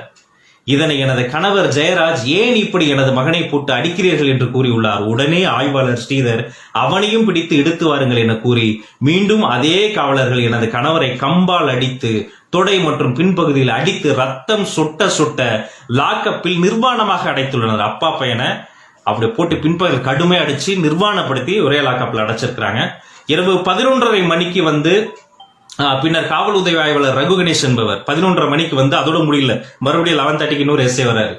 எங்கே அந்த புண்டா மக்கள், போலீஸ் மேலேயே கைய வச்சிட்டாயா, ஏலே நான் யார் தெரியுமா, கொம்பன் கம்பு எடுத்தால் குண்டிக்கறி பிஞ்சு ஓடும் என்று கூறி இரவு 1:30 வரை அடித்துள்ளார். சுடலைமுத்து எஸ்ஐ என்பவர் மூலமாக சம்பவத்தை கேள்விப்பட்டு நான் காவல் நிலையத்திற்கு இரவு சென்றேன். அங்கு எனது மகனும் கணவரும் காயத்துடன் காவல் நிலையத்தில் இருந்தார்கள். அங்கு இருந்தவர்கள் நான் விசாரித்த போது உங்கள் கணவர் மீது மகன் மீது வழக்கு பதிவு செய்யப்பட்டுள்ளது, இனிமேல் நீதிமன்றத்திற்கு சென்று பார்த்துக்கொள் என்று கூறிவிட்டார். இவர் இதுவரை 25க்கும் மேற்பட்ட அப்பாவி நபர்களை அடித்து காயப்படுத்தியவர் என்பது பொதுமக்களுக்கு நன்கு தெரியும். பின்னர் 21ஆம் தேதி எனது கணவரையும் மகனையும் சாத்தான்குளம் மருத்துவரிடம் காட்டி தகுதி சான்று பெற்று சாத்தான்குளம் நீதிமன்றத்தில் ஆஜர்படுத்தி கோவில்பட்டி சிறையில் அடைத்துள்ளனர். நேற்று இரவு எனது மகன் கோவில்பட்டியில் இறந்து விட்டான் என்ற செய்தி தெரிய வந்தது. பின்பு இன்று காலை 8 மணி அளவில் எனது கணவரும் இறந்து விட்டார் என்ற செய்தி வந்தது. எனது கணவரும் மகனும் ஒரு தவறும் செய்யாதவர்கள். எனது மகனுக்கு திருமணமாகவில்லை, இன்னும் 2 மாசத்துல அவருக்கு கல்யாணத்துக்கான வேலைகள்லாம் போயிட்டு இருந்தது. எனது கணவரும் எனது மகனும் சாத்தான்குளம் காவல்துறை சேர்ந்த காவல் ஆய்வாளர், உதவி ஆய்வாளர்கள், காவலர்கள் மற்றும் தன்னார்வ தொண்டர்கள் ஆகியோர்கள் அவர்களை அடித்ததன் காரணமாகவே இறந்துள்ளார்கள். எனது கணவர் மற்றும் மகனை சாத்தான்குளம் போலீஸ் அடித்ததால் இறந்து விட்டனர். ஆகவே அவனது கணவரையும் மகனையும் காட்டுமிராண்டித்தனமாக அடித்து கொலை செய்த ஆய்வாளர்கள் ஒரு பெரிய லிஸ்ட் சொல்லியிருக்கிறாங்க. அவர்கள் மீது வழக்கு விசாரணை செய்து நீதி நிவாரணம் பெற்றுக் கொடுக்கும்படி கேட்டுக்கொள்கிறேன் அப்படின்னு அந்த கம்ப்ளைண்டோடைய சுருக்கம் தான். கொஞ்ச நாட்கள் முன்பு அமெரிக்காவில் கருப்பு நிறத்தை சார்ந்த ஜார்ஜ் ஃபிளாய்ட் அவர்கள் கைது செய்ய முற்படும் பொழுது அவருடைய கழுத்துல ஒருத்தர் முட்டியை வச்சு ஒரு போலீஸ் அப்படியே அடக்கிக்கிட்டே இருந்தாரு. ஜார்ஜ் ஃபிளாய்ட் இறந்துட்டார். அமெரிக்காவே உலகமே கொந்தளிச்சது. ஜார்ஜ் ஃபிளாய்ட் ஒருவருக்காக ஒட்டுமொத்த உலகமும் போராடியது. பிளாக் லைவ்ஸ் மேட்டர் என்ற ஒரு ஹேஷ்டாக் இந்தியாவில் தமிழ்நாட்டில் எத்தனை பேர் அதற்காக குரல் கொடுத்தாங்க. அப்படியே அமெரிக்க மக்களினுடைய அந்த ஒரு வெகுண்டு எழுந்த எழுச்சியை பார்த்து பல மாகாணங்களில் போலீஸ் தெரியுமா பண்ணிச்சு, அதே மாதிரி முட்டி போட்டு மண்டியிட்டு மன்னிப்பு கேட்டது அமெரிக்க காவல்துறை. அதற்கெல்லாம் இங்க வாய்ப்பு இல்லை. ரொம்ப அக்ரெசிவான ஒரு ஆக்ஷன் எடுத்திருக்காங்க. என்ன தெரியுமா, சம்பந்தப்பட்ட 2 எஸ்ஐ ஆயுதப்படைக்கு இன்னொரு டிபார்ட்மெண்ட்டுக்கு டிரான்ஸ்பர் பண்ணிட்டாங்க. ஆஹா, இந்நேரம் அவங்க ஆடி போயிருப்பாங்க. இதற்கு முன்னாடி பைக்ல போன கர்ப்பிணி பெண்ணை எட்டி உதைச்சது, மதுரையில 70 வயசு பெரியவர் இறைச்சி கடை வச்சிருந்தாரு, அவரை போய் அடிச்சது, எத்தனை சம்பவங்கள். ஒரு பக்கம் இந்தியாவுக்கே பொக்கிஷமான பல சிறந்த காவல்துறை உயர் அதிகாரிகளை தந்தது இந்தியாவுக்கே கொடுத்தது தமிழ்நாடு காவல்துறை. பல IAS IPS ஆபீசர்ஸ் கொடுத்திருக்காங்க. பல இக்கட்டான சூழ்நிலைகள்ல அவங்க பிரேவா செயல்பட்டு இருக்கிறாங்க. இந்த கொரோனா COVID-19 சிச்சுவேஷன்ல எத்தனை பேர் தொற்றுக்காலானாங்க. ஒரு போலீஸ் இங்க சென்னையில் ஒரு காவல்துறை அதிகாரி இறந்து போனார், அது ஒரு பக்கம். ஆனால் இன்னொரு பக்கம் டாக்டர்ஸ், நர்சஸ், போலீஸ் டிபார்ட்மெண்ட்ல இருக்கவங்க மட்டும் ஃப்ரண்ட்லைன் வாரியர்ஸ் கிடையாது. மக்களுக்கு தேவைப்படுகிற இந்த ஒரு அடிப்படையான விஷயங்கள், அந்த சப்ளை செயின் பிரேக் ஆகாம பாத்துக்கிற ஒவ்வொரு வியாபாரியுமே ஒரு மிகப்பெரிய ஃப்ரண்ட்லைன் வாரியர் தான். சரி, அவங்கள பயங்கரமா நம்ம குளோரிஃபை கூட பண்ண வேண்டாம். ஆனா குறைந்தபட்ச மனிதாபிமானம், ஒரு மனித உரிமை இல்லாம ஒரு அப்பாவையும் பையனும், இப்பதானே ஃபாதர்ஸ் டே எல்லாம் போச்சு, அத்தனை பேர் உரி போஸ்ட் எல்லாம் போட்டு கவிதை எல்லாம் போட்டாங்களே, அப்பா முன்னாடி பையனை அடிச்சு பையன் முன்னாடி அப்பாவை நிர்வாணப்படுத்தி என்ன சார் இது? சரி, இதற்கு என்னதான் நடவடிக்கை எடுக்க போறோம்? வெறும் டிரான்ஸ்பர் மட்டும் தானா? வெறும் சிபிஐ என்கொயரி மட்டும் தானா? எல்லா கட்சி தலைவர்களும் ஸ்டேட்மெண்ட்டில் அறிக்கை விட்டுற போறோமா? ஒட்டுமொத்த வியாபாரிகளும் பந்த் அனௌன்ஸ் பண்ணிருக்காங்க. ஏற்கனவே கோவிட்-19 சிச்சுவேஷன்ல பல பொருட்கள் கிடைக்க மாட்டேங்குது. சோசியல் டிஸ்டன்சிங் மெயின்டைன் பண்ணணும். வீதியில் இறங்கி அவங்க போராடினாங்கன்னா இந்த கொரோனா தொற்று ஒரு பக்கம் எவ்வளவு மோசமாக பல்கி பெருகி வருகிறதோ, அப்படி மனிதாபிமானமற்ற கட்டுக்கடங்காத அதிகாரத்தை திமிர் பிடித்த பல தவறான அதிகாரிகளும் பல்கி பெருகி வருகிறார்கள். அவர்களுக்கு ஒரு லெசனா, ஒரு முன்னுதாரணமா மிக கடுமையான நடவடிக்கை அவர்கள் மீது எடுக்கணும். கொலை வழக்கு பதிவு பண்ணணும். அமெரிக்கால சம்பந்தப்பட்ட அதிகாரி இப்ப ஜெயில இருக்காரு. ஆரஞ்சு ட்ரெஸ் போட்டு ஜெயில உட்காந்துட்டு இருக்காரு. இவங்க என்ன பண்ணிட்டு இருக்காங்க? பாதிக்கப்பட்ட அந்த அம்மா, செல்வராணி அம்மா, ஒரு பேட்டியில் சொல்றாங்க, என்கிட்ட 3 செட்டு ட்ரெஸ் கேட்டாங்க. ஒவ்வொரு செட்டு ட்ரெஸ்ஸையும் கொடுக்கும் போது அது அப்படியே ரத்த கரையோட வரும். சரி, கேஸ் போட மாட்டாங்க, பிள்ளைய தேத்திக்கிடலாம், வீட்டுல வச்சு பாத்துக்கலாம் நான் நினைச்சிட்டு இருந்தேன். அந்த 3வது செட்டு ட்ரெஸ்ல ரத்த கரை இன்னும் போகல. ஆனா என் பிள்ளை இல்லை, என் புருஷன் இல்லைன்னு அழுது அந்த அம்மா. அந்த ஃபேமிலிக்கு உடனடியாக நிவாரணம் தரணும். இதற்கு ஒரு முற்றுப்புள்ளி. இந்த மரணம், லாக்க மரணம் என்பது இதுதான் இறுதியான மரணமாக இருக்க வேண்டும். அதற்கு நமது குரல் கொடுப்போம். நன்றி. தமிழ் வணக்கம். சட்டம் ஒழுங்கு சீர்குலைந்து போன எடப்பாடி ஆட்சி. தமிழ்நாட்டின் அவல நிலையை தொடர்ந்து கவனியுங்கள். எடப்பாடி ஆட்சியின் சட்டம் ஒழுங்கு சீர்கேடின் உச்சமே சாத்தான்குளம் சம்பவம். மக்களின் கொந்தளிப்பை காணுங்கள்.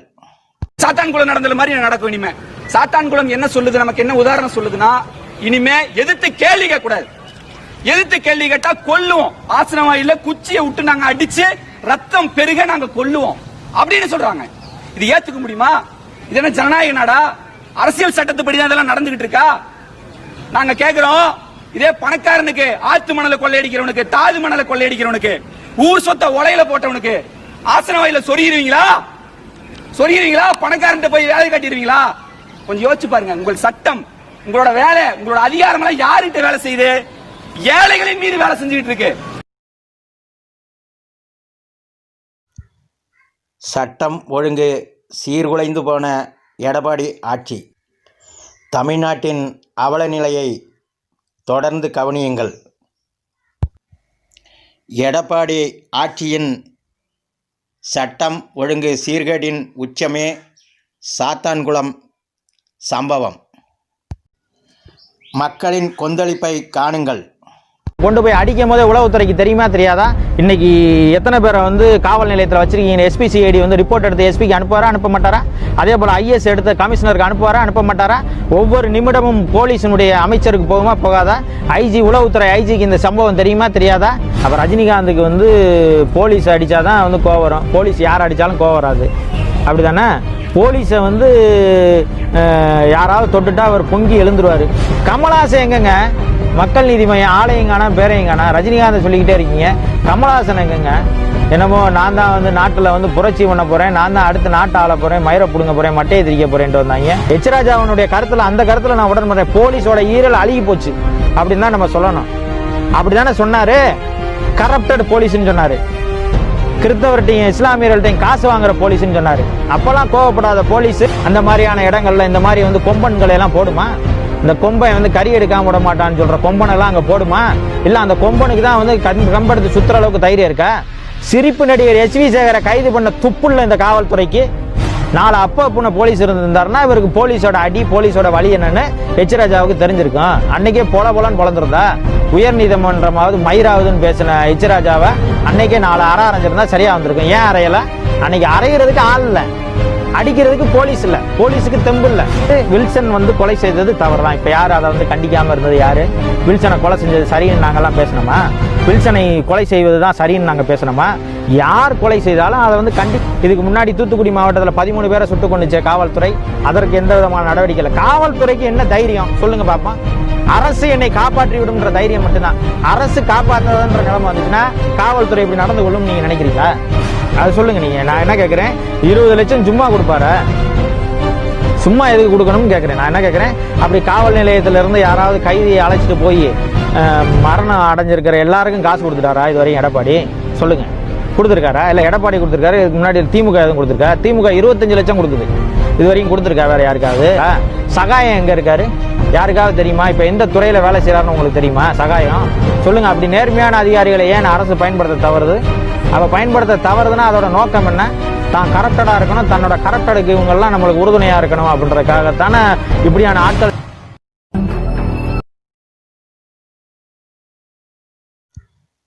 சட்டம் ஒழுங்கு சீர்குலைந்து போன எடப்பாடி ஆட்சி. தமிழ்நாட்டின் அவல நிலையை தொடர்ந்து கவனியுங்கள்.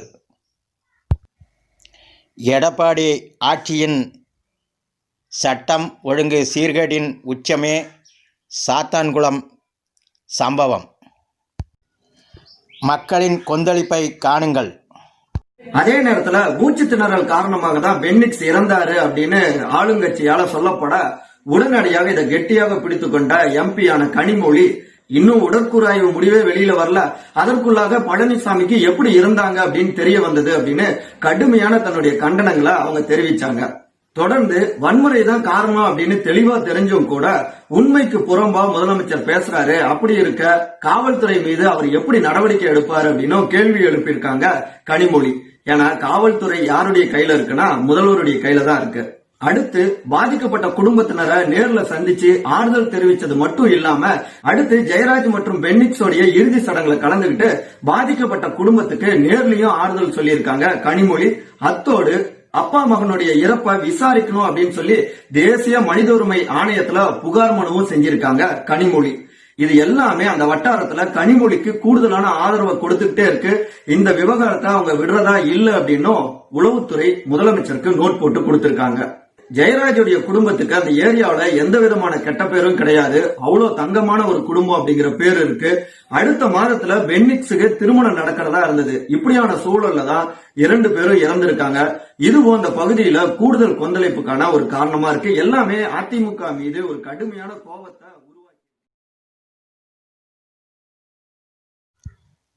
சட்டம் ஒழுங்கு சீர்குலைந்து போன எடப்பாடி ஆட்சி. தமிழ்நாட்டின் அவல நிலையை தொடர்ந்து கவனியுங்கள். எடப்பாடி ஆட்சியின் சட்டம் ஒழுங்கு சீர்கேடின் உச்சமே சாத்தான்குளம் சம்பவம். மக்களின் கொந்தளிப்பை காணுங்கள். அன்பார்ந்த வணிக சங்க பேரவை, பேரமைப்பு, வணிக பேரவை, வணிக மகாஜனம், இப்படி பெரிய பெரிய அமைப்பு பேருக்கு வச்சுக்கிட்டு இருக்கக்கூடிய வணிகர் சங்க நிர்வாகிகளே, 42 ஆண்டு காலம் உங்கள் அனைவரோடும் பயணித்த நான் மிகுந்த வருத்தத்தோடு பதிவு பண்ணுகின்றேன்.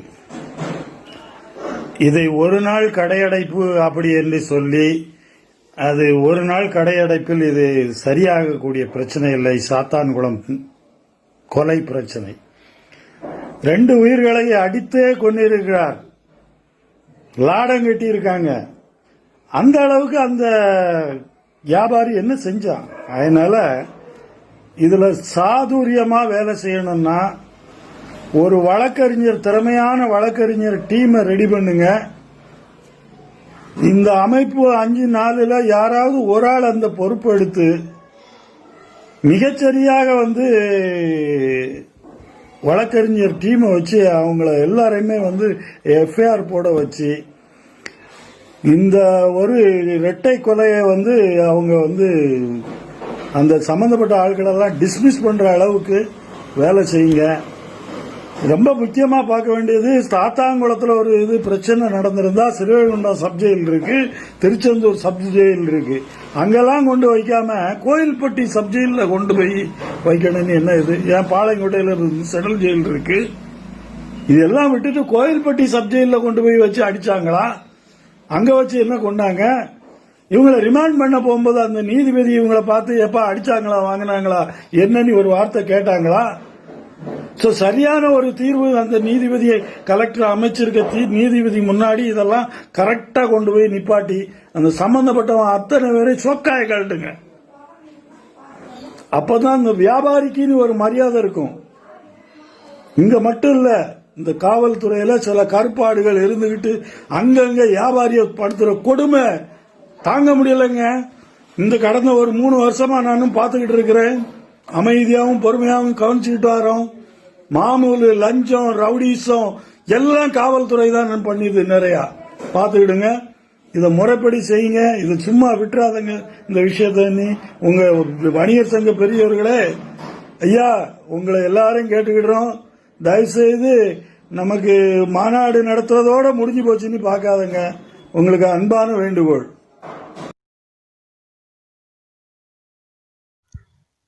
சட்டம் ஒழுங்கு சீர்குலைந்து போன எடப்பாடி ஆட்சி. தமிழ்நாட்டின் அவல நிலையை தொடர்ந்து கவனியுங்கள்.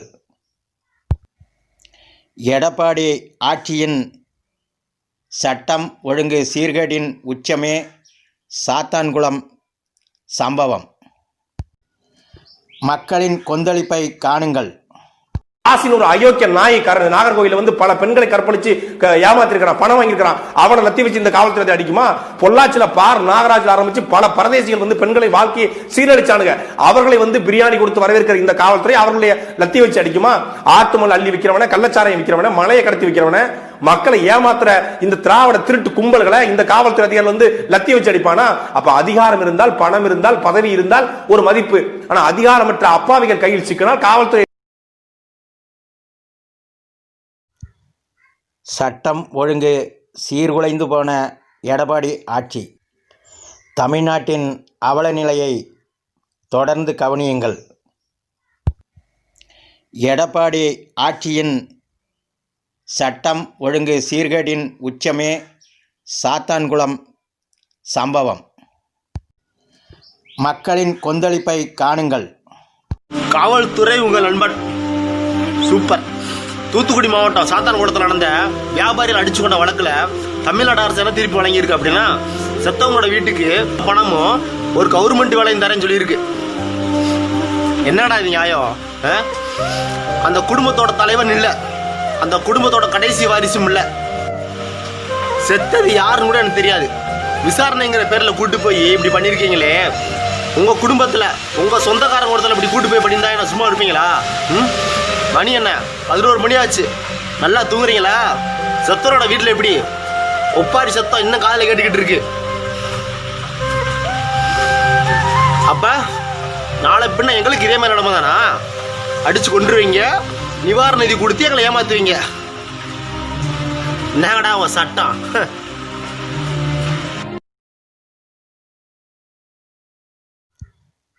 சட்டம் ஒழுங்கு சீர்குலைந்து போன எடப்பாடி ஆட்சி. தமிழ்நாட்டின் அவல நிலையை தொடர்ந்து கவனியுங்கள். எடப்பாடி ஆட்சியின் சட்டம் ஒழுங்கு சீர்கேடின் உச்சமே சாத்தான்குளம் சம்பவம். மக்களின் கொந்தளிப்பை காணுங்கள். மும்பையிலேருந்து மணிநாடர். உங்களுக்கே தெரியும், நேற்று ஒரு வீடியோ போட்டிருந்தேன். அந்த வீடியோட தொடர்ச்சி தான் இது. நேற்று அவனுக்கு வேலை நிற்கணும்னு சொல்லியிருந்தீங்க, இன்றைக்கி அவனுக்கு ஆயுதப்படையில் ட்ரான்ஸ்ஃபர் பண்ணியிருக்கீங்க. ஆயுதப்படையில் ட்ரான்ஸ்ஃபர் பண்ணுறதுக்கு அளவுக்கு அவன் பாகிஸ்தானில் போய் கொடி நட்டிட்டு வரல. ஒரு ரோட்டில் அப்பாவி அப்பனும் மகனும் கடை வச்சவங்க அவனை ஸ்டேஷனில் கூட்டு போய் அடித்து துன்புறுத்தி மானபங்கம் படித்து அவனை சித்திரவதை படித்து கொண்டிருக்கான். இதை நாங்கள் சும்மா விடவே மாட்டோம் சார். அந்த வீட்டில் அவங்க அம்மாவும் அந்த அக்காவும் கதற குமரில் நீங்கள் பாருங்கள் சார். இந்த கத்தலும் குமரும் அந்த குடும்பத்தை சும்மா விடவே கூடாது சார். ஒரு கொலைகாரனுக்கு நீங்கள் எந்த தண்டனை கொடுப்பீங்களோ அதே தண்டனை அவனுக்கு கொடுக்கணும் சார். அப்படி அவனுக்கு கொடுக்கலையா, நீங்கள் அங்கே ட்ரான்ஸ்ஃபர் பண்ணுறதுக்கு பதிலாக திருப்பி அவனை நீங்கள் சாத்தாங்குளத்திலே போடுங்க சார். சாத்தாங்குளத்தில் போடுங்க சார். முள்ளால் தான் சார் எடுக்கணும். இந்த போராட்டம் முடிகிறதும் தொடங்குறதும் உங்கள் கையில் தான் சார் இருக்குது. ஒரு நல்ல முடிவாக எடுங்க.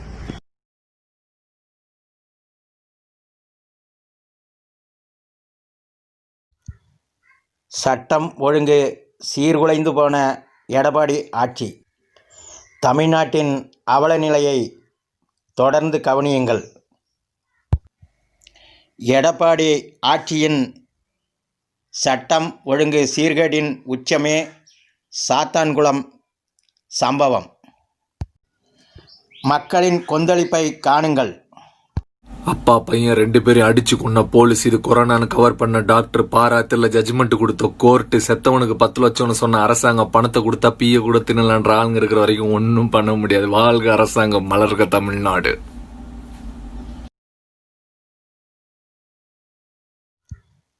சட்டம் ஒழுங்கு சீர்குலைந்து போன எடப்பாடி ஆட்சி. தமிழ்நாட்டின் அவல நிலையை தொடர்ந்து கவனியுங்கள். எடப்பாடி ஆட்சியின் சட்டம் ஒழுங்கு சீர்கேட்டின் உச்சமே சாத்தான்குளம் சம்பவம். மக்களின் கொந்தளிப்பை காணுங்கள். இனிமே இந்த மாதிரி கொடுமைகள் நடக்காம தடுக்கணும்னா எதிர்காலத்துல எந்த அதிகாரியும் தப்பு பண்ணணும்னு மனசால கூட நினைக்காம இருக்கணும்னா இவர்களின் பதவிகள் பறிக்கப்பட வேண்டும். பணம், பங்களா, நிலம், வாகனம்னு இவர்கள் கிட்ட இருக்கிற அத்தனை சொத்துக்களையும் பறிமுதல் செய்ய வேண்டும். இந்த நாட்டுக்குள்ளே இவர்கள் நாடு கடத்தப்பட்டு இந்தியராக வாழ அருகதையற்றவர்கள் என்று சொல்லி இவர்களின் குடியுரிமை பறிக்கப்பட வேண்டும்.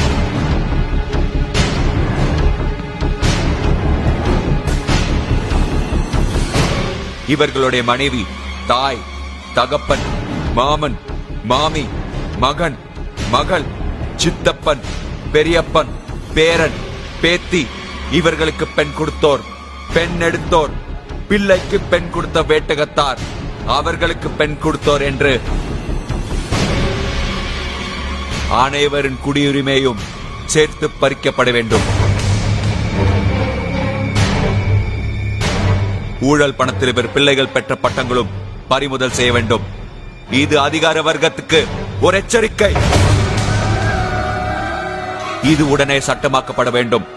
இந்த தண்டனை ஒட்டுமொத்தமாக நிறைவேற்றப்பட வேண்டும். The citizenship of all the accused and their relatives should be cancelled immediately without mercy. சட்டம் ஒழுங்கு சீர்குலைந்து போன எடப்பாடி ஆட்சி. தமிழ்நாட்டின் அவல நிலையை தொடர்ந்து கவனியுங்கள். எடப்பாடி ஆட்சியின் சட்டம் ஒழுங்கு சீர்கேட்டின் உச்சமே சாத்தான்குளம் சம்பவம். மக்களின் கொந்தளிப்பை காணுங்கள். பாச போராட்டத்தில் ஜெயித்த பிரபாவதி. திருவனந்தபுரத்தைச் சேர்ந்த பிரபாவதியின் மகன் உதயகுமார். இவரை கடந்த 2005ஆம் ஆண்டு செப்டம்பர் 27ஆம் தேதி திருட்டு வழக்கு ஒன்றில் சந்தேகத்தின் பேரில் போலீசார் பிடித்துச் சென்றனர். அப்படி அழைத்துச் செல்லப்பட்டவர் விசாரணையின் போது லாக்கப்பில் நடத்தப்பட்ட தாக்குதலில் மரணமடைந்தார். உறவு என சொல்லிக்கொள்ள தன்னோடு இருந்த ஒரே மகனையும் இழந்துவிட்ட பிரபாவதி அம்மா மூளையில் சோர்ந்து அமர்ந்து விடவில்லை.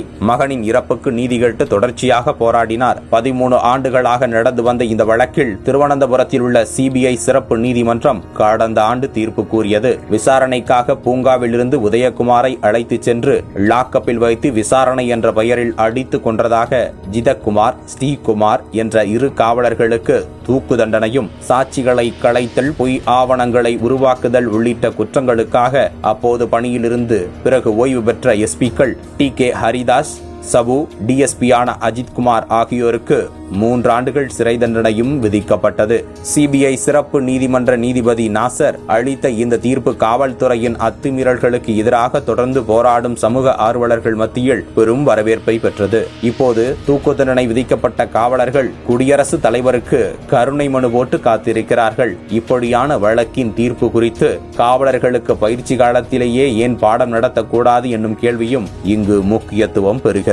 தனி ஒருவர் தொடரும் யுத்தம். கேரளத்தில் நடந்த இன்னொரு சம்பவத்தில் தனது சகோதரனது காவல் நிலைய விசாரணை மரணத்துக்கு நீதி கேட்டு 3 ஆண்டுகளை கடந்தும் போராடி கொண்டிருக்கிறார் ஸ்ரீஜித். திருவனந்தபுரத்தில் உள்ள கேரள தலைமைச் செயலகத்தின் முன்பு கூடாரம் போட்டு 3 ஆண்டுகளுக்கும் மேலாக நடந்து வந்த அவரது போராட்டத்துக்கு கொரோனா சின்ன இளைப்பாறுதல் கொடுத்துள்ளது. கேரளத்தின் நொய்யாற்றங்கரையைச் சேர்ந்த ஸ்ரீஜித்தின் சகோதரர் ஸ்ரீஜிவை வழக்கு ஒன்றின் விசாரணைக்காக கடந்த 2014ஆம் ஆண்டு மே மாதம் 19ஆம் தேதி பாரசாலை போலீசார் அழைத்துச் சென்றனர். 2 நாட்களிலே ஸ்ரீஜிவ் லாக்கப்பில் தானாக விஷம் குடித்து தற்கொலை செய்து கொண்டதாக போலீசார் சொல்ல போராட்டம் வெடித்தது. ஓய்வு பெற்ற நீதிபதி சந்திரசேகர குரூப் இதுகுறித்து விசாரணை செய்ய நியமிக்கப்பட்டார். பாரசாலை ஆய்வாளர் கோபகுமார், சார் ஆய்வாளர் பிலிப்போஸ் ஆகியோருக்கு தலா 10 லட்சம் ரூபாய் அபராதம் விதித்து அதை ஸ்ரீஜிவ் குடும்பத்துக்கு கொடுக்கவும் நீதிபதி அரசுக்கு பரிந்துரை செய்தார். இதை எதிர்த்து எர்ணாகுளம் உயர்நீதிமன்றத்தில் 2 போலீசாரும் வழக்கு பதிந்து தடை வாங்கினர். அதே நேரம் எங்களுக்கு தேவை இழப்பீடு அல்ல, என் தம்பியின் மரணத்துக்கு காரணமான 2 போலீசாரும் தண்டிக்கப்பட வேண்டும் என 3 ஆண்டுகளுக்கு மேலாக களத்திலிருந்து போராடுகிறார் ஸ்ரீஜிவின் சகோதரர் ஸ்ரீஜித். கேரளத்தில் இயல்பாகவே இப்படி இருக்கும் லாக்அப் மரணங்களுக்கு எதிரான போராட்ட உணர்வும் அதை சட்ட ரீதியாக அணுகும் தன்மையும் அங்கு லாக்அப் மரணங்களின் எண்ணிக்கையை கணிசமாக குறைத்திருப்பதாக சொல்கிறார்கள் மனித உரிமை ஆர்வலர்கள். அதிலும் பிரபாவதி அம்மா வழக்கில் காவல்துறைக்கு மரண தண்டனை விதித்த தீர்ப்புக்கு பிறகு கடந்த ஓராண்டில் கேரளத்தில் லாக்அப் மரணங்கள் ஏதும் நடக்கவில்லை என்று கூறுகிறார்கள். எழுப்பப்படும் கேள்விகள் கேரள சம்பவங்களுக்கு சற்றும் குறைவில்லாததுதான் சாத்தான்குளம் சம்பவமும். இந்த வழக்கில் சமூக ஆர்வலர்கள் எழுப்பும் கேள்விகள் மிக முக்கியமானவை. அந்த கேள்விகளை முன்வைத்து நாகர்கோயில் வழக்கறிஞர் சங்கத்தினர் இன்று காலையில் நாகர்கோயில் நீதிமன்றத்தின் முன்பு ஆர்ப்பாட்டத்தில் ஈடுபட்டனர். ஆர்ப்பாட்டத்தில் ஈடுபட்டவர்கள் சிறைக்கு அனுப்பும் முன்பு மருத்துவ சான்று வழங்க வேண்டும் என்பது கட்டாயம். அப்படியானால் அரசு மருத்துவர் இந்த அளவுக்கு உடல்நலம் குன்றியோருக்கு எப்படி சிறைக்கு அனுப்ப மருத்துவ சான்று வழங்கினார்? முறையாக இது குறித்து விசாரிக்காமல் குற்றவியல் நடுவர் ரிமாண்ட் செய்தது ஏன்? இவ்வளவு பெரிய காயங்களை பரிசோதனை செய்யாமல் சிறைத்துறை அதிகாரிகள் சிறையில் அடைத்தது எப்படி என கேள்விகளை எழுப்பினர். காவலர்களோடு சேர்த்து கூடவே இவர்கள் அனைவர் மீதும் நடவடிக்கை எடுக்க கேட்டு போராட்டம் செய்தனர். விசாரணை என்னும் பெயரில் தொடர்ந்து கொண்டே இருக்கும் லாக்அப் மரணங்களுக்கு முடிவு எப்போது?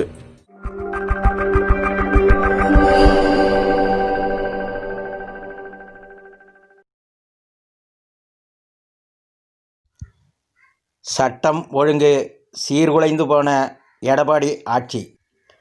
தமிழ்நாட்டின் அவல நிலையை தொடர்ந்து கவனியுங்கள். எடப்பாடி ஆட்சியின் சட்டம் ஒழுங்கு சீர்கேட்டின் உச்சமே சாத்தான்குளம் சம்பவம். மக்களின் கொந்தளிப்பை காணுங்கள். வணக்கம். ஜெயராஜ் பென்னிக்ஸ் இந்த 2 பெயர்களை கடந்த சில நாட்களில் யாரும் மறந்திருக்க முடியாது. காவல்துறையினரின் வன்முறையால், அராஜகத்தால் இந்த இருவரை இன்று நாம் இழந்து நிற்கிறோம்.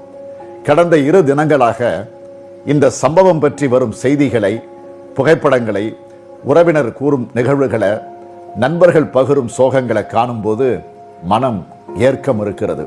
மீளா சோகமும் தீரா துயரமும் சூழ்ந்து கொண்டிருக்கிறது. இந்த இருவருக்கு ஏற்பட்ட அநீதி என்னை தூங்க விடவில்லை. இவர்களின் குடும்பத்திற்கு ஏற்பட்டிருக்கும் அநீதியும் சோகமும் வார்த்தைகளால் அடக்க முடியாதவை. இந்த சம்பவத்தை பற்றி பத்திரிகைகளிலும் தொலைக்காட்சிகளிலும் வரும் தகவல்கள் அதிர்ச்சி அளிக்கின்றன. கொடூரத்தின் உச்சமாக ஆசன வாயிலில் லத்தியை கொண்டு தாக்குதல், நெஞ்சில் மீது ஏறி நின்று மிதித்தல் என்று கேள்விப்படும் ஒவ்வொரு செய்தியும் மனதை உலுக்குகிறது. இந்த மனிதாபிமானமற்ற மிருகத்தனமான செயல்கள் பேரதிர்ச்சி அளிக்கிறது. தன் கடையை ஊரடங்கு நேரத்தில் மூடுவதற்கு தாமதமாக்கினார்கள் என்ற காரணத்திற்காக இப்படிப்பட்ட தாக்குதல்களை நிகழ்த்த காவல்துறையினருக்கு யார் அனுமதி தந்தது? ஜெயராஜ் மற்றும் பெனிக்ஸின் இன்னுயிருக்கு எந்த நிவாரணமும் ஈடு இல்லை. எனினும் பாதிக்கப்பட்ட குடும்பத்தில் உள்ள 3 பெண் பிள்ளைகளின் எதிர்காலத்திற்கு உறுதுணையாக நிற்க திமுக சார்பில் 25 லட்சம் ரூபாய் நிவாரணமாக அளித்துள்ளோம். இந்த வழக்கின் விசாரணையை வேகமாகவும் தீவிரமாகவும் நேர்த்தியாகவும் நடத்தி பாதிக்கப்பட்ட குடும்பத்திற்கு நீதி கிடைக்க சட்ட ரீதியாகவும் திமுக துணை நிற்கும். இந்த உயிர் பலிக்கு நிச்சயம் பொறுப்பேற்க வேண்டியது முதலமைச்சர் தான். மக்கள் மன்றத்தால் அவர் விரைவில் தண்டிக்கப்படுவார்.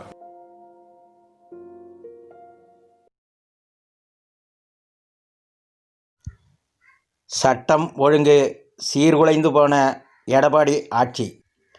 தமிழ்நாட்டின் அவல நிலையை தொடர்ந்து கவனியுங்கள். எடப்பாடி ஆட்சியின் சட்டம் ஒழுங்கு சீர்கேடின் உச்சமே சாத்தான்குளம் சம்பவம். மக்களின் கொந்தளிப்பை காணுங்கள்.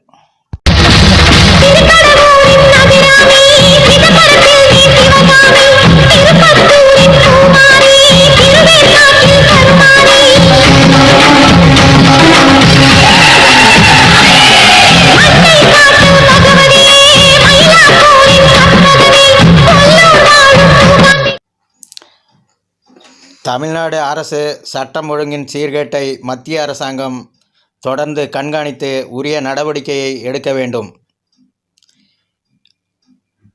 இந்த அவலநிலை தொடர்ச்சிக்கான வீடியோக்கள் தொடர்ந்து வரும்.